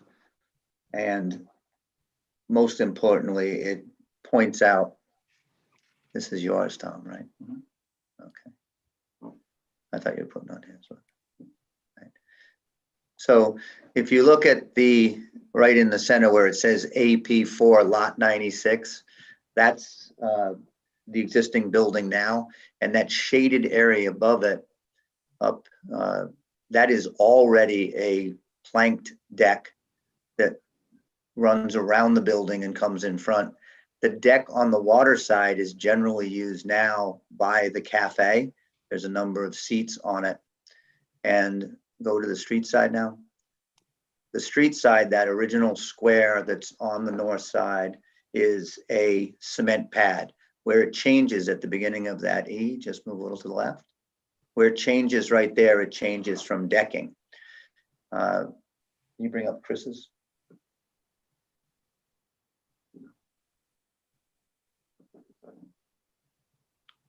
Bringing up one of the architect's plans for you. So it's not popping up. No. Spoke too soon. So if you look at the area called kitchen, the area called cooler freezer, and the area called the bar, those are the quasi additions to the building. They protrude no further than the existing decks, and they are in the same footprint as the existing decks, but they would be proposed to have walls where they of course have no walls now. You slide that over in the front, that pad, the pad is going to remain. That is the pad where they propose to put 2 dumpsters behind the already existing swinging doors that we'll show you a picture from when we move the front. The proposal is 2 4-yard dumpsters. Again, those who've been to CHOMP know that any restaurant has dumpster issues. We want to make sure that the garbage goes out at least twice a week. So there are, doesn't stay there in the summer and have smells. There's 2 4-yard dumpsters. They're on wheels. That's how they operate now from the other facility. On garbage day, which is on Monday, so everything from the weekend is clear. And again on Thursday, because most of the garbage during the week at a place in this type of restaurant is cardboard and deliveries. They clear for the following weekend and clear food immediately after the weekend. But they are out of sight behind existing doors. There is adequate room in front of them that I'll have the engineer speak on for them to be wheeled out and picked up by the size receptacle with waste management that we're using. On the water side now, there is a deck that is larger shown than the original deck. I think overall it adds a 0.2% increase in lot coverage that we're asking for. When we went to the commission, the Waterfront Historic Commission. They were a little concerned with whether Trex deck or how that would look from the water side. So in the last few days, they have talked to engineers and architects and talked about not making that a deck, but making it a patio. And I heard another engineer talking about it. These are those new pavers that are called pervious pavers, favored by Coastal Resources because they actually can drain through them. But it would allow, if you've been to the site now and you're at parking lot level, there's already a retaining wall that runs from just inside the property line up. The patio would be on top of that retaining wall and be the area that is mostly occupied now by the existing deck and by a shelled walkway. But from the perspective of being in the parking lot, nothing would be any closer to the property line than it exists now because it doesn't protrude any further than the existing retaining wall. Is a CRMC assent required for that? I think a CRMC is going to be required for that. Has that been applied for? Not yet. It's my understanding generally that we may need to get some approved zoning before Coastal Resources likes to be the last guy in line. They don't like necessarily to have to approve things that we haven't approved already. So normally, But I can tell you that zoning will be conditioned on getting the CRMC assent. right. It's just a chicken and the egg argument sometimes. But Coastal generally likes to go last. We certainly don't have any problem doing it with a deck as proposed, but we are trying to keep the functionality, which a deck or a patio are fine, and also work within the confines of what the Historic Commission asked us to do, which would be, patio, they believe would be more aesthetically pleasing, and the rock face on the front of the existing retaining wall may be certainly in character with a typical New England port side restaurant. And if I heard you correctly, the area in pink, which is the kitchen, that is unimproved right now? Or- No, it's originally when we drew the plan, it was improved. And when I went down there, and again, this Warren's ordinance may be different, but it is clearly improved now. There is a cement retaining wall that runs along the property line that elevates 3 or 4 feet above the parking lot. Correct. And on top of that retaining wall is a full deck pressure treated structure with pressure treated decking that entire length of the area, right from the slab all the way to the deck that wraps around. So for lot coverage purposes, that portion of the lot is already covered. It of course isn't fair to say that it's out of the weather because it is a deck that does not have an exposed roof. But it's part of the lot coverage calculation. Yes, but it allows us not to be very de minimis on lot coverage, and certainly to have setbacks that are pre-existing conditions that would be a little difficult in zoning to say you're going right up to a lot line under at least today's building standards. But we're certainly not encroaching any further than current structures or current buildings. And then the other addition to lot coverage is you're proposing a bump out on, we'll call it the east side, the east end of the building. Is that correct? No. West side. There's nothing at the east side that's new? No. Okay, No, that's that- all existing. Footprint. Where you see the restrooms, that is a removal of the large door. And could you bring Chris's street view? Okay.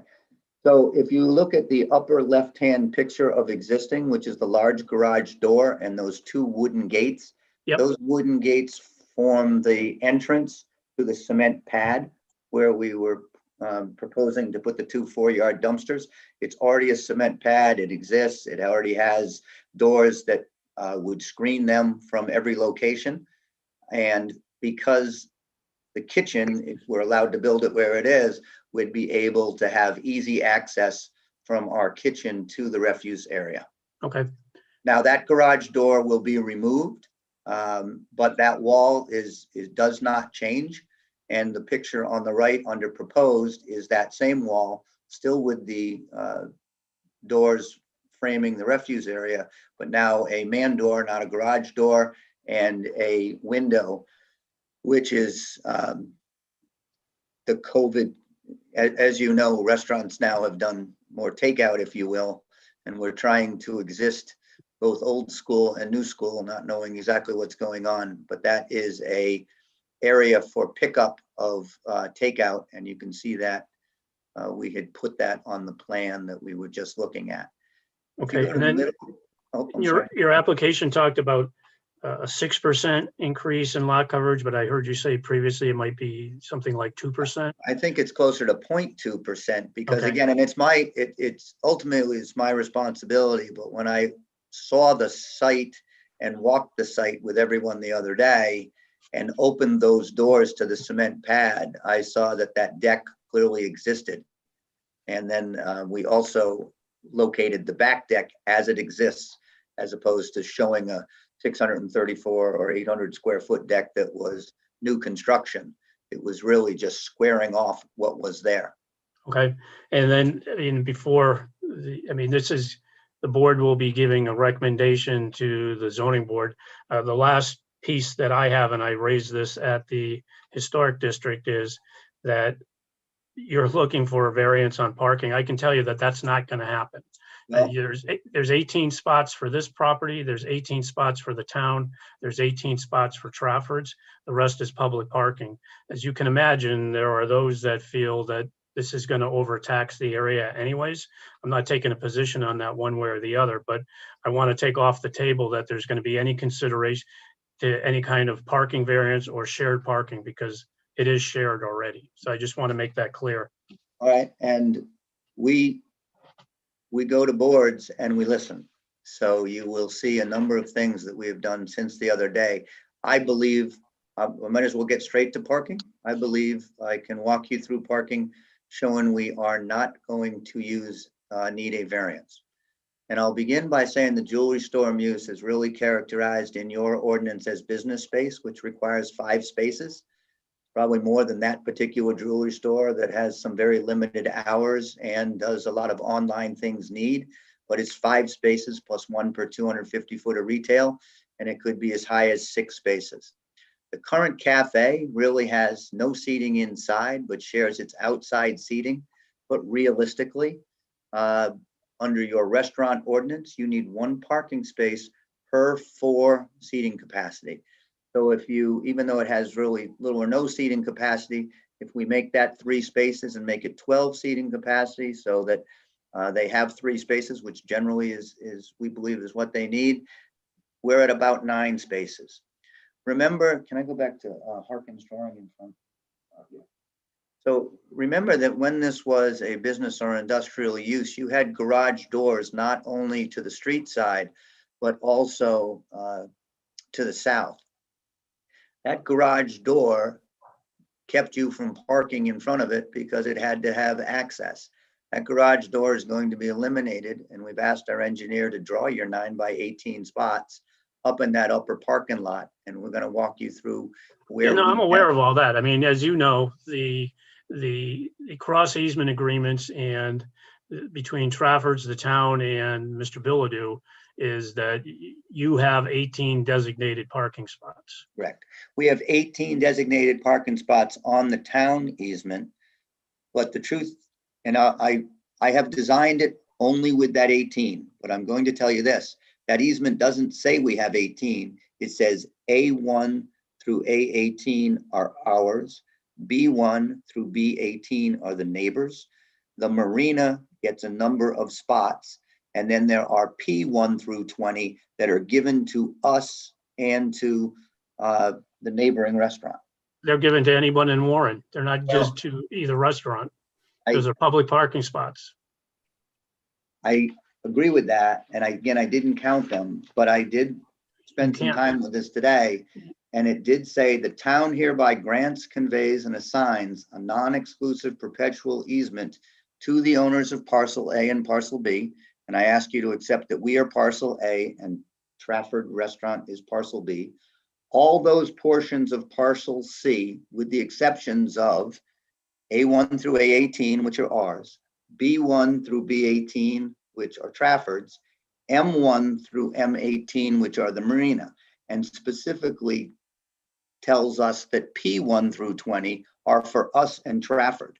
In the very next section, it reaffirms that, and it says the town, however, reserves the right to utilize that part of parcel C located in species P1 through P20, inclusive for special events, provided that their use of them for special events doesn't affect parcels A and parcel B.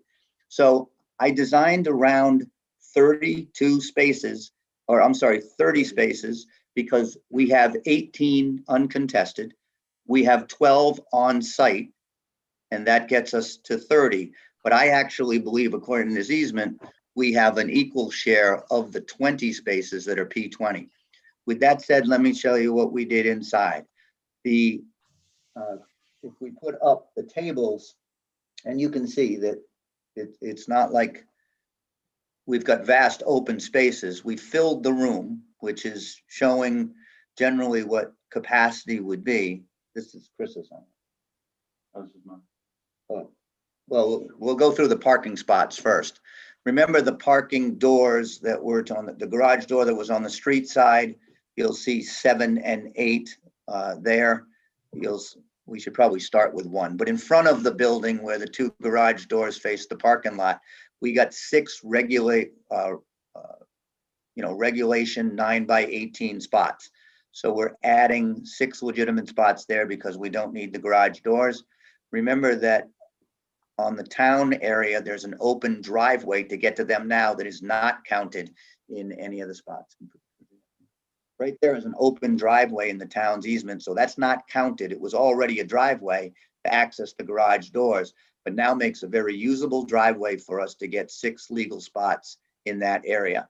There's also the curb cut on Water Street, which is where generally the parking of the jewelry store is now, right in front of the door. And we can get those spots numbers 7, 8, 9, 10, 11, and 12 there. And again, they meet, I'll have the engineer talk about it, but they meet turning radiuses, they meet the ability to get in and out of there, and they have left open that area that is in front of the doors that we want to keep open for refuse. So when you combine those 12 spots with the 18, that's 30. When you take the jewelry store at 6 and the cafe at 3 or 4, depending on how you count, that's 10. That still leaves 20 spots. At 1 per 4, that gives us 80 seats. We have 60 seats drawn inside. Again, we're not adding to the dining size or the building. So we're limited by the space that we have. And go to the overview of so you can see we put in, it's not like we're hiding from you and saying we can shove 8 more tables in here. Those are, if you count those tables at 4 apiece and you count those bar stools, that gets to 60 seats inside, and we have the ability for 80. I specifically left them off on the deck because I know sometimes they don't even count decks, but I left them off on the deck. And I do ask you this, even if we put them on the deck, we certainly have room for 20, and we're double counting the cafe, because the cafe, which is, so I'm not asking shared parking, but we do have shared seating. And if we have shared seating, I don't know that we can count the same 12 seats that are on the deck that we've counted for the cafe to be able to use, and then count them again. Right. So I believe we have 92 seats between the cafe, our deck on 20, and the 60 inside. My client believes that's more than big enough. Remember, his current restaurant, I believe, has 38 seats on the inside and another 20 or so outside. So it is still bigger for him. It's a location. He does not want to be a block store. He wants to be the private dining experience with the size and location that's a little bigger than he has now. And obviously needs to make sure that parking works for him and everyone else. I can tell you, he has talked to the restaurant next door. They do some valet parking when there are issues. There's certainly talks about communication with them, because there are other 2 or 3 other municipal lots that do not count as our parking, and we're not counting for a variance. But when you're concerned about parking in the area, if you have responsible restaurant owners that are using the valet system and the parking lot and using their share, we believe that this lot will adequately serve the needs of this restaurant at the size that I'm sure the zoning board will tell us we're limited to what we pitch. So we Well, we did listen to certainly you. strongly encourage people to use other municipal parking. I mean, Right. our idea is to get people to walk around town and not just park where they're eating. So I appreciate the effort that you put into that. And on that northeast corner, is the parking in any way going to inhibit the ability to access the recyclables and trash on pickup day? Well, we left that area in front without parking, so we Okay. did it. I can also tell you that we coordinate the trash late enough in the morning not to wake up the neighbors, but early enough in the morning that the restaurant that the facilities are less of a parking issue. We all know the days of the year that parking is going to be such a commodity down there on the waterfront, and we all know the hours of the day and usually the days of the week it's going to happen. We coordinate the Thursday evening or Thursday morning dump runs and the Monday morning dump runs. And we believe that we've drawn this. We also have 2 4-yard dumpsters on wheels, which is what they do now, and they wheel them out. So it makes the access to the smaller waste management trucks possible. But between the coordination of the schedule, the size of the trucks, the dumpsters that we're promoting, we will not interfere with our parking requirements. And I expect that the zoning board will put some additional conditions on hours and access and deliveries and things of that nature. Yes, I certainly believe so as well. Anything else you would like to add before we open it up to members of the board?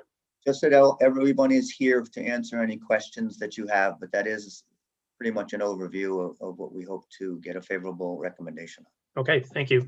Start with you, Mr. Massey. Yeah, are you planning on keeping the existing buildings in their current form?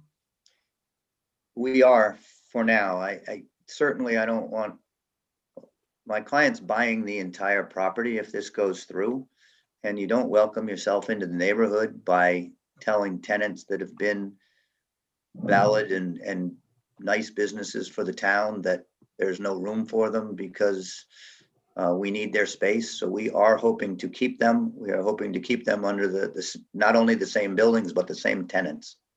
And both have, I know I'm looking at my, both have suggested that they would like to stay.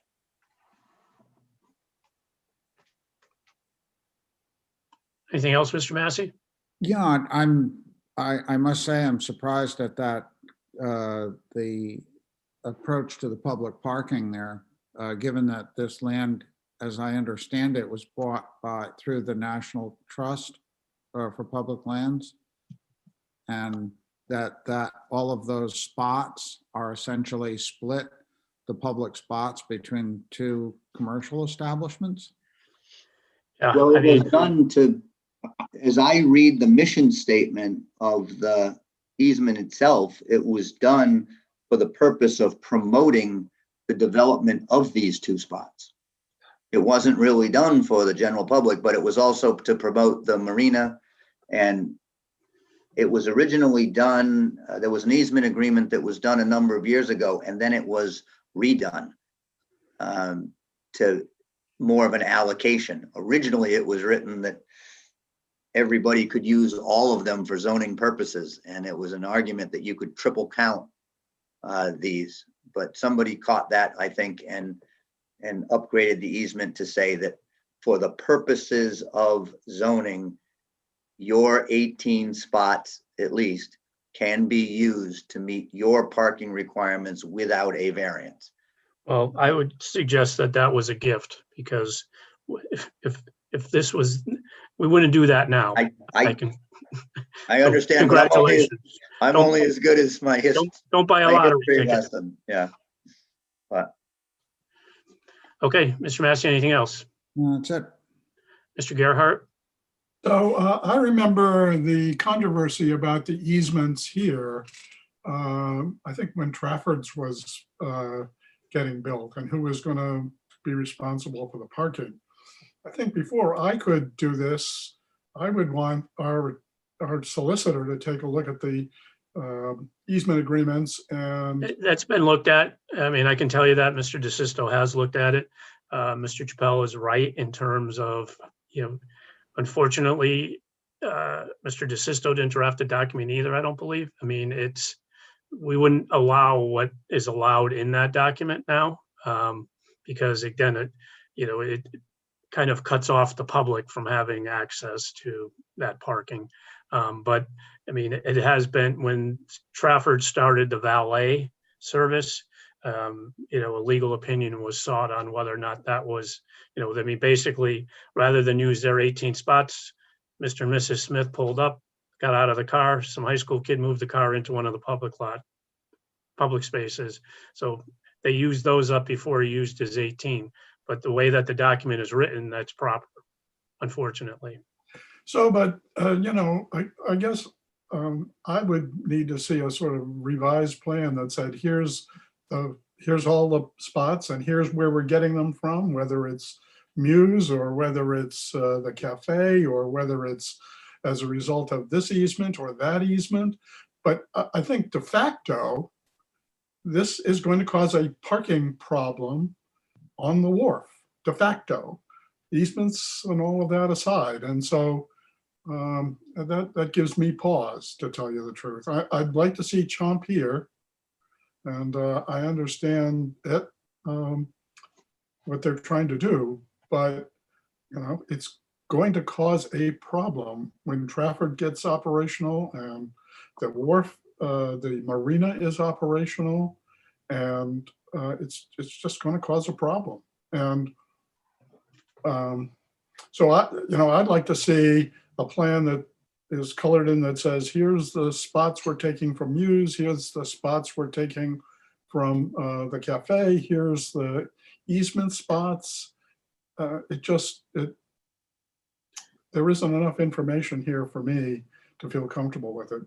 I can tell you two things, Mr. Gerhart. One is that the controversy that you may have remembered at Trafford Restaurant seems to be before the rewriting of the easement, because what it said then was that these lots could basically use all 65 spaces to meet their parking requirements.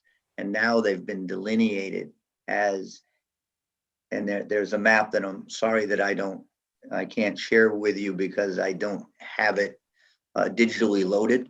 But if you look at the screen in front of you, the easement says that parcel A, which is our lot, has 1 handicap spot and 17 spots that go with it. And they are all of those spots. Tommy? Yeah. Start in this bottom right-hand corner. They are that spot going straight across the front. And if you were to add those together, you would get 16 and not 18.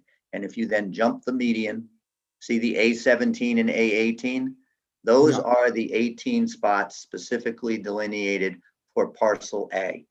If you look at Trafford Restaurant and start down at B1, come right across in front of their restaurant, those are their 18 spots.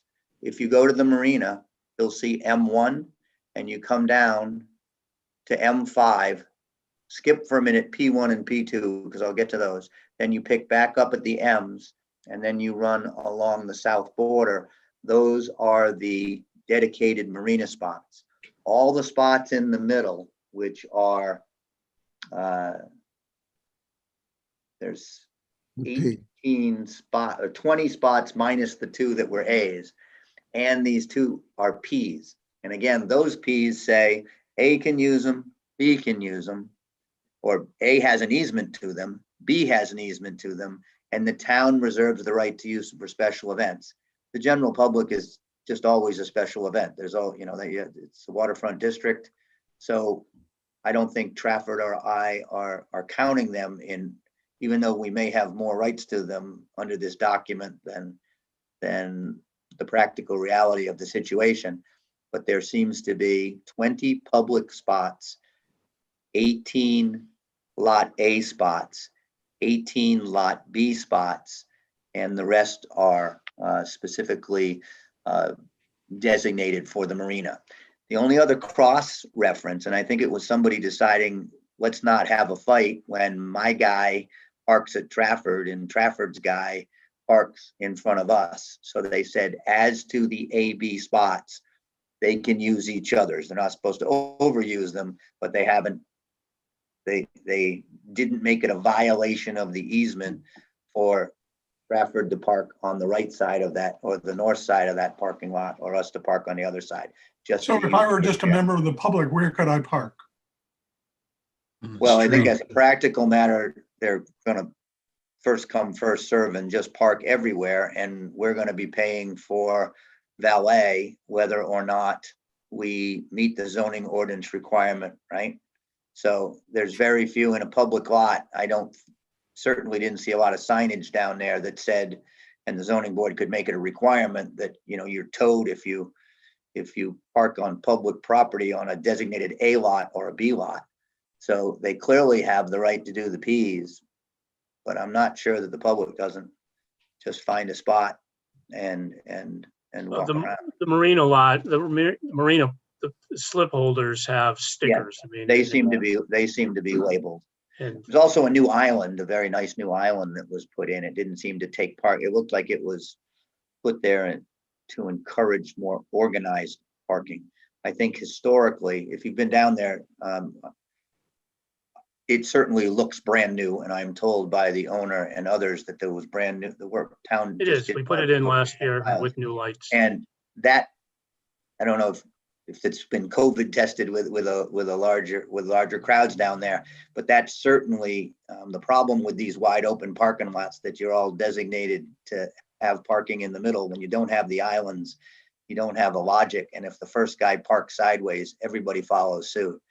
So we're hoping that because of those islands and because of the more logical delineations, that we actually get the 75 spots that are designed here on this lot, and 40 cars don't park haphazardly and take them up, which I'm told at least was an issue in the past. And again, the 12 spots that we've added on our property are additional spots. At least I would argue that 8 of them are spots that did not exist for the public, and unless there was a rental agreement. And I understand it at some point that gentleman did rent to the public, but we are creating enough spots down there to almost make the difference. Because remember, if you look in our regular ordinance, the size of this building, it's a business, and we would have had to require 5 parking spots plus 1 per 250 square feet.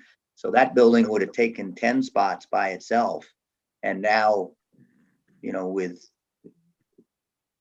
by adding the spots that we've added and utilizing that which we seem to have at least a paper right to, we can do this without a variance. And again, that took a little bit of work. It's going to take some landscaping down there. It's going to take some regrading of our own property to make it a safe parking area.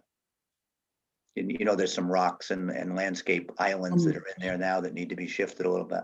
Speaking of which, did the historic district folks ask about materials for the building? You know, you're moving it from essentially a shell to a restaurant. Was there any discussion of? There was, I mean, and it was represented that, you know, it's a steel structure and it's going to remain a steel structure. I think they might power wash it or paint it, but there's no change of materials. However, it is certainly, even if you look at the kind of rough architect drawings, not rough, but if you look at the inside, it's clearly going to be top scale and done well.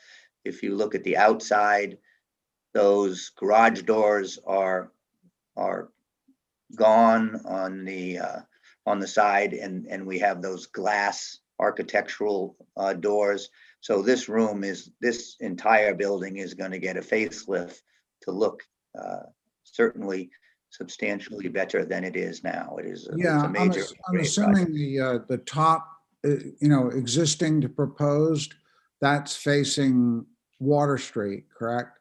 That is correct. So Yeah. what looked like an industrial building will now be, that door will be removed. We'll keep the wooden doors because they actually have some architectural integrity. And do you know, Sam, what the siding is going to be on that yet? I mean, that would be an area that I would think would be of concern. Yeah, that one. In terms of making it fit within the historic character. I mean, the metal building, I get the inside, it looks fine, and those windows are terrific too, but that, doesn't do much. We can certainly dress up that in terms side of the and streetscape. come up with an architectural plan that gives it some, Yeah, just give certainly it. gives it some street appeal. Right. Yeah. Okay, Mr. Bobine, anything? Yes. How does your parking calculation account for employee parking? How many spots and where? Well, in reading your ordinance, they seem to go by the business. For instance, jewelry saying 5 for that business, that clearly, and 1 for 250, that's accounting for employees as well. And the restaurants at 1 per 4, many of our ordinances will say 1 per 4 seats plus 2 employees for X people, but yours doesn't seem to say that.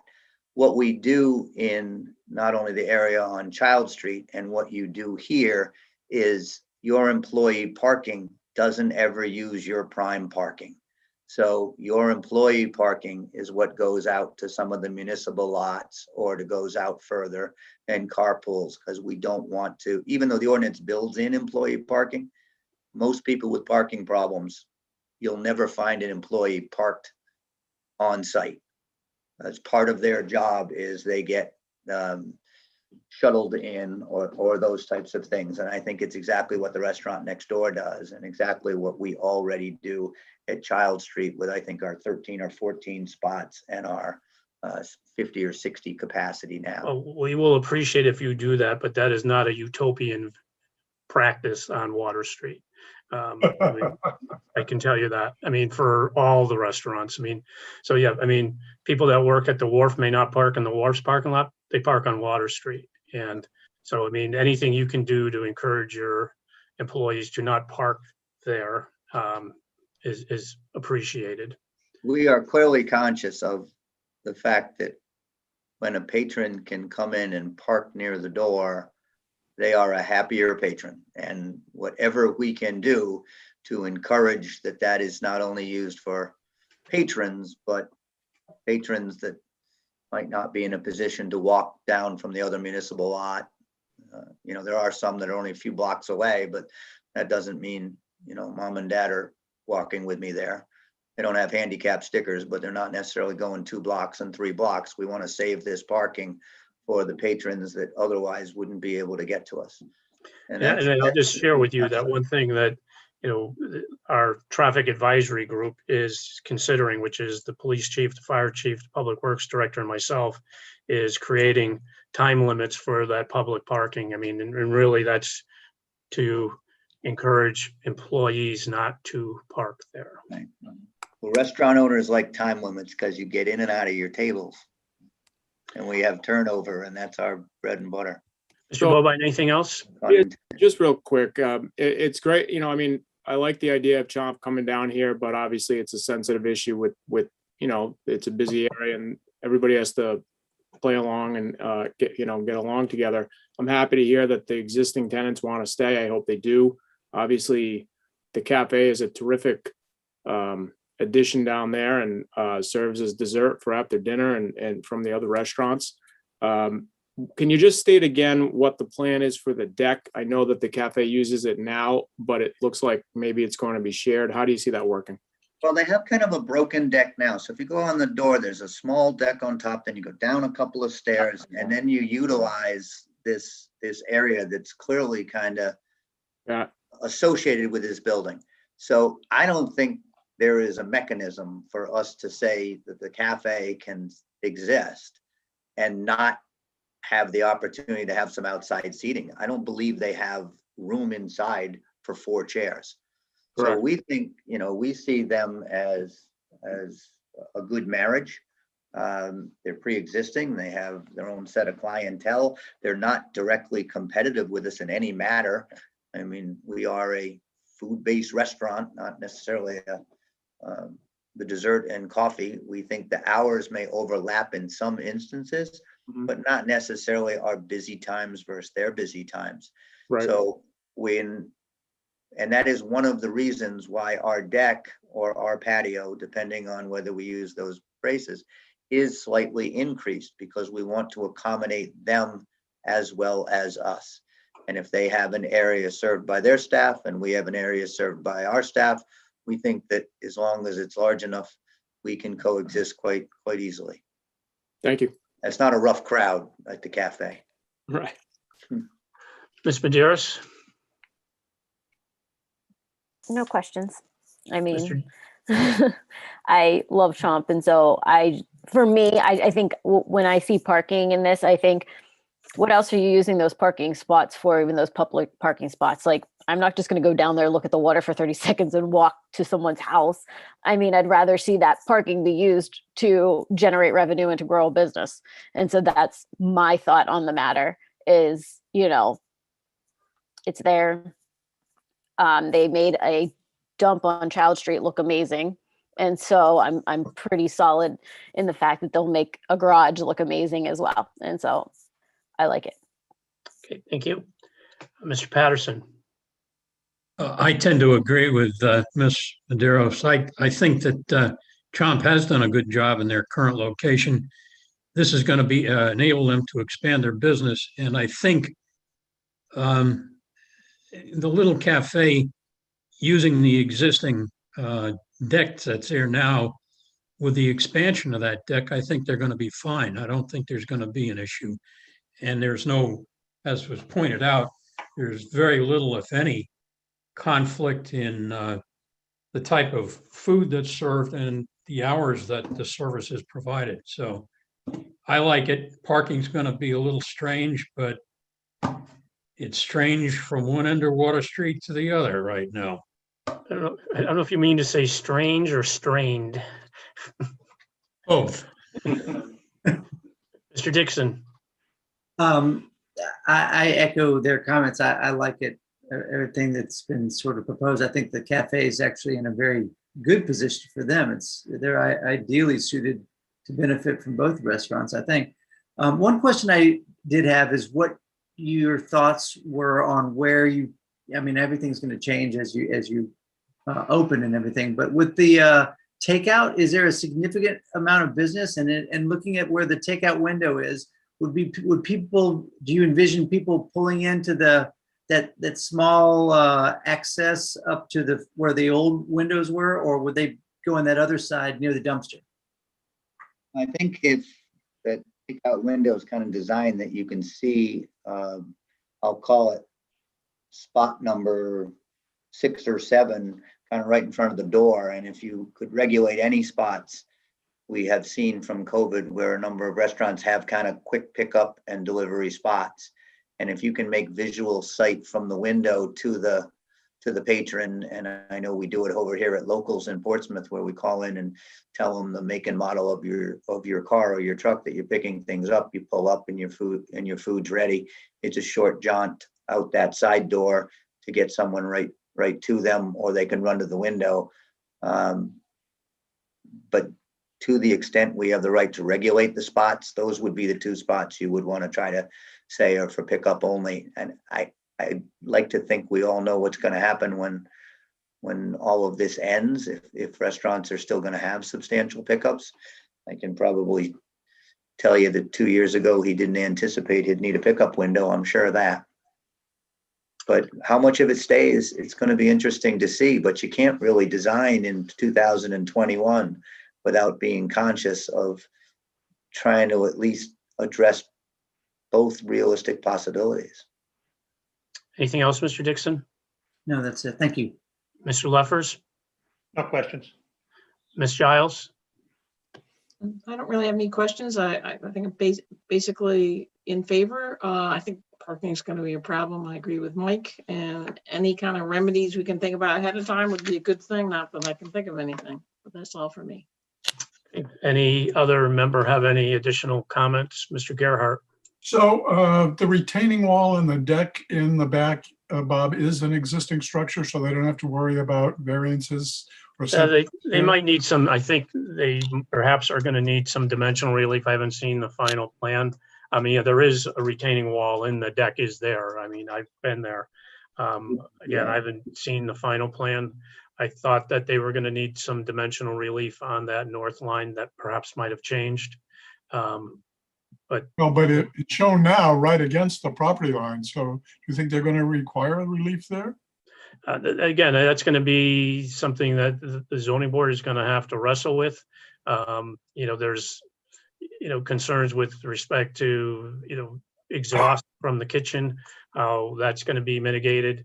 If you've been there to the north, it basically, opens up into an unofficial courtyard where you've got Tavino's, Admiralty Pub, and then there's another residence back there. So, I've spoken to Sam about this. That's something that is going to come up at zoning, and it's going to need to be addressed. He's satisfied that they have a similar advanced system in Providence. So, and I would expect Mr. Bullock is going to have some concerns, but, I think they go into this eyes wide open. So, but they need a special use permit to put a restaurant here, do they not? They do need a special, yeah, they definitely need a special use permit. So, for instance, aromas and odors and all of that will be addressed by the zoning board. Correct, as well parking.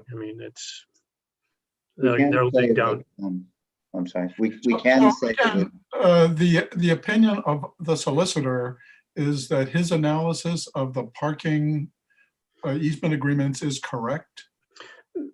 Mr. Chappelle's explanation of that is correct. That's been, again, I don't know how many administrations ago that was put into place, but because there was an attempt to challenge that previously, and it was determined that the way it's written is the way that it is. It's unfortunate. Lucky day for them, but he is correct. Thank you.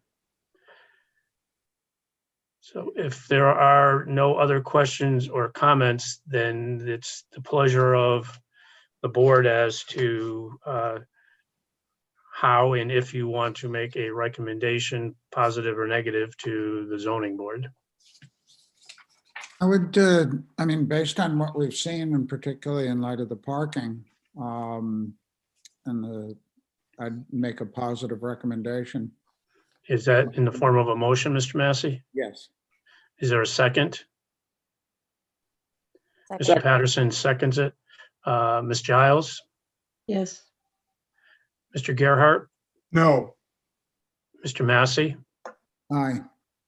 Mr. Bobine? Aye. Ms. Maderas? Yes. Mr. Dixon? Yes. Mr. Patterson? Aye. Mr. Leffers? Yes. So we will forward a recommendation with the concerns that have been expressed by members of the planning board to the zoning board of review. Right. Well, I would like to say thank you, especially for accommodating our IT problems at the beginning and letting us have the opportunity to move to the end of your meeting. So thank you. Go ahead. And are there any other comments or topics that board members would like to discuss? Yeah, I wanted to 9:33. talk very briefly. I have been in touch with Mr. Rulli, with Kate Michaud, the town manager, with Mr. DeSisto concerning issues at Tuisset Farm off Chase Avenue. The planning board had established buffer zones.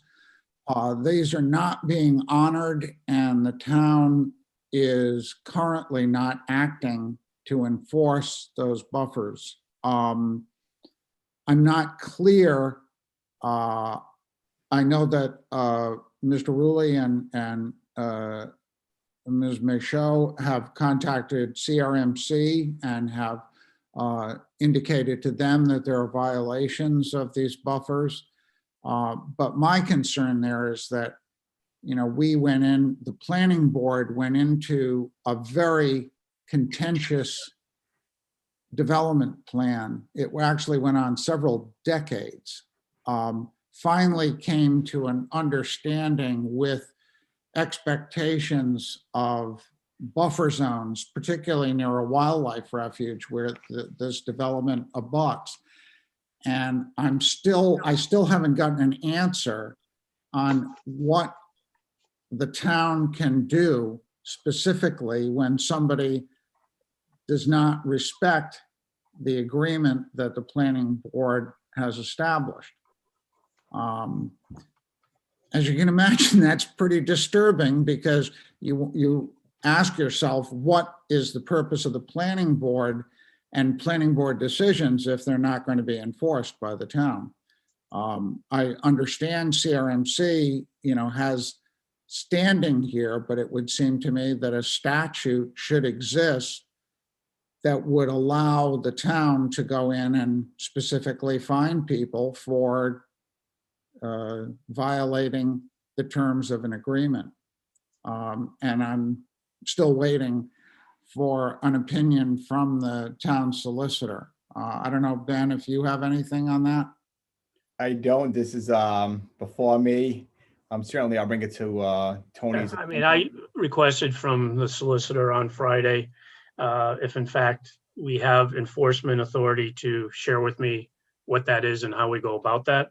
I think, as the manager and I discussed with Mr. Massey, moving forward on any projects that are approved, that we are very explicit in terms of what the obligations of the developer are, that as part of the approval, that enforcement would be addressed so that we're not in this gray area anymore, and that it's clear to everybody and a matter of record what the expectations are and what the penalties and procedures are going to be if those expectations are not met.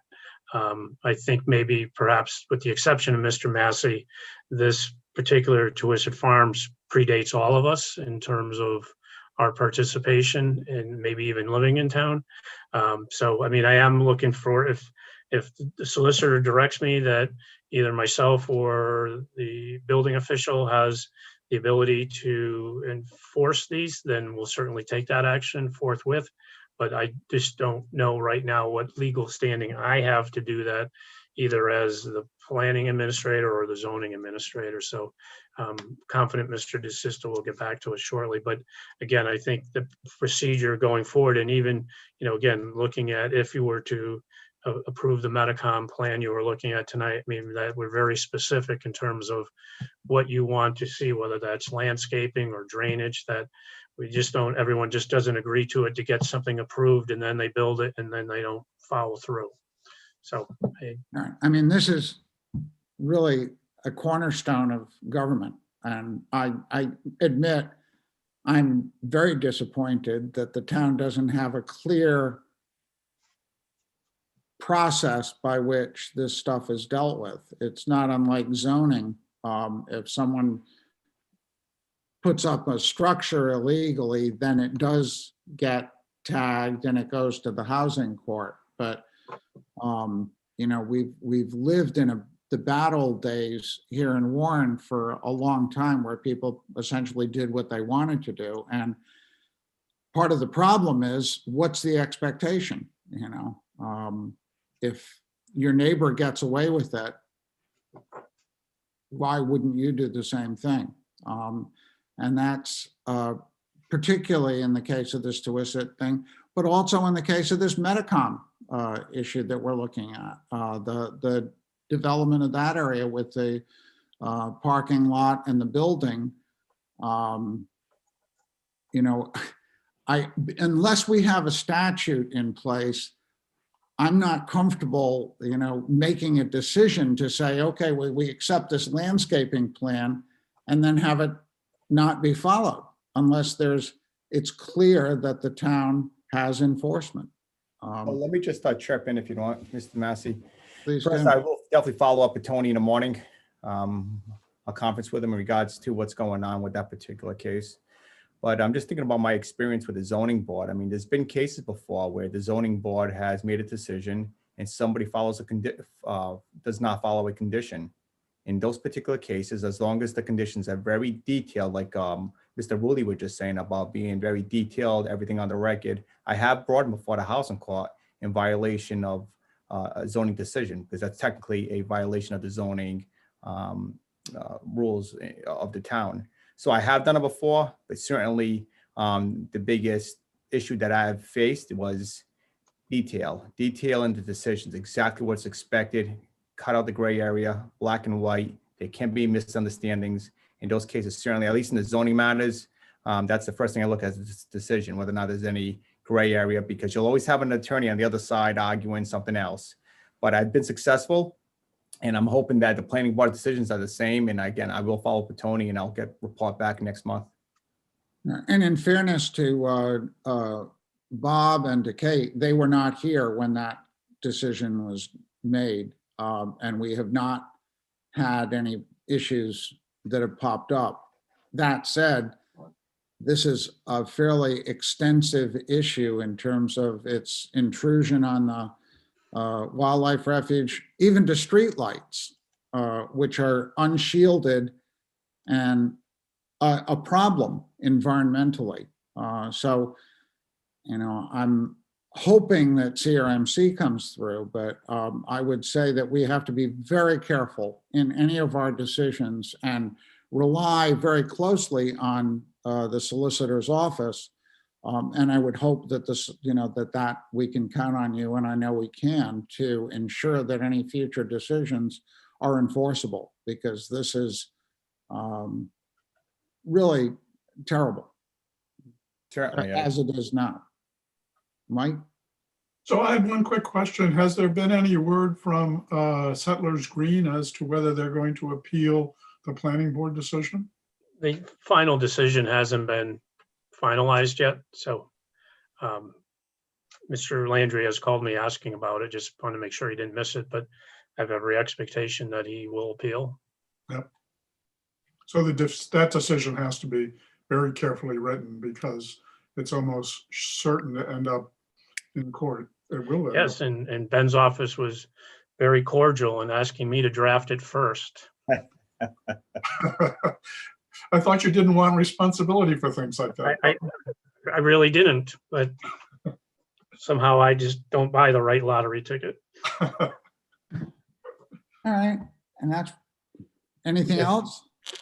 If there's nothing else, in a motion to adjourn. So Please. moved. Thank you, Mr. Patterson. Is there a second? Second. All in favor? Aye. Aye. Aye. Good. Thank you. Aye. Good night, everyone. Thank you.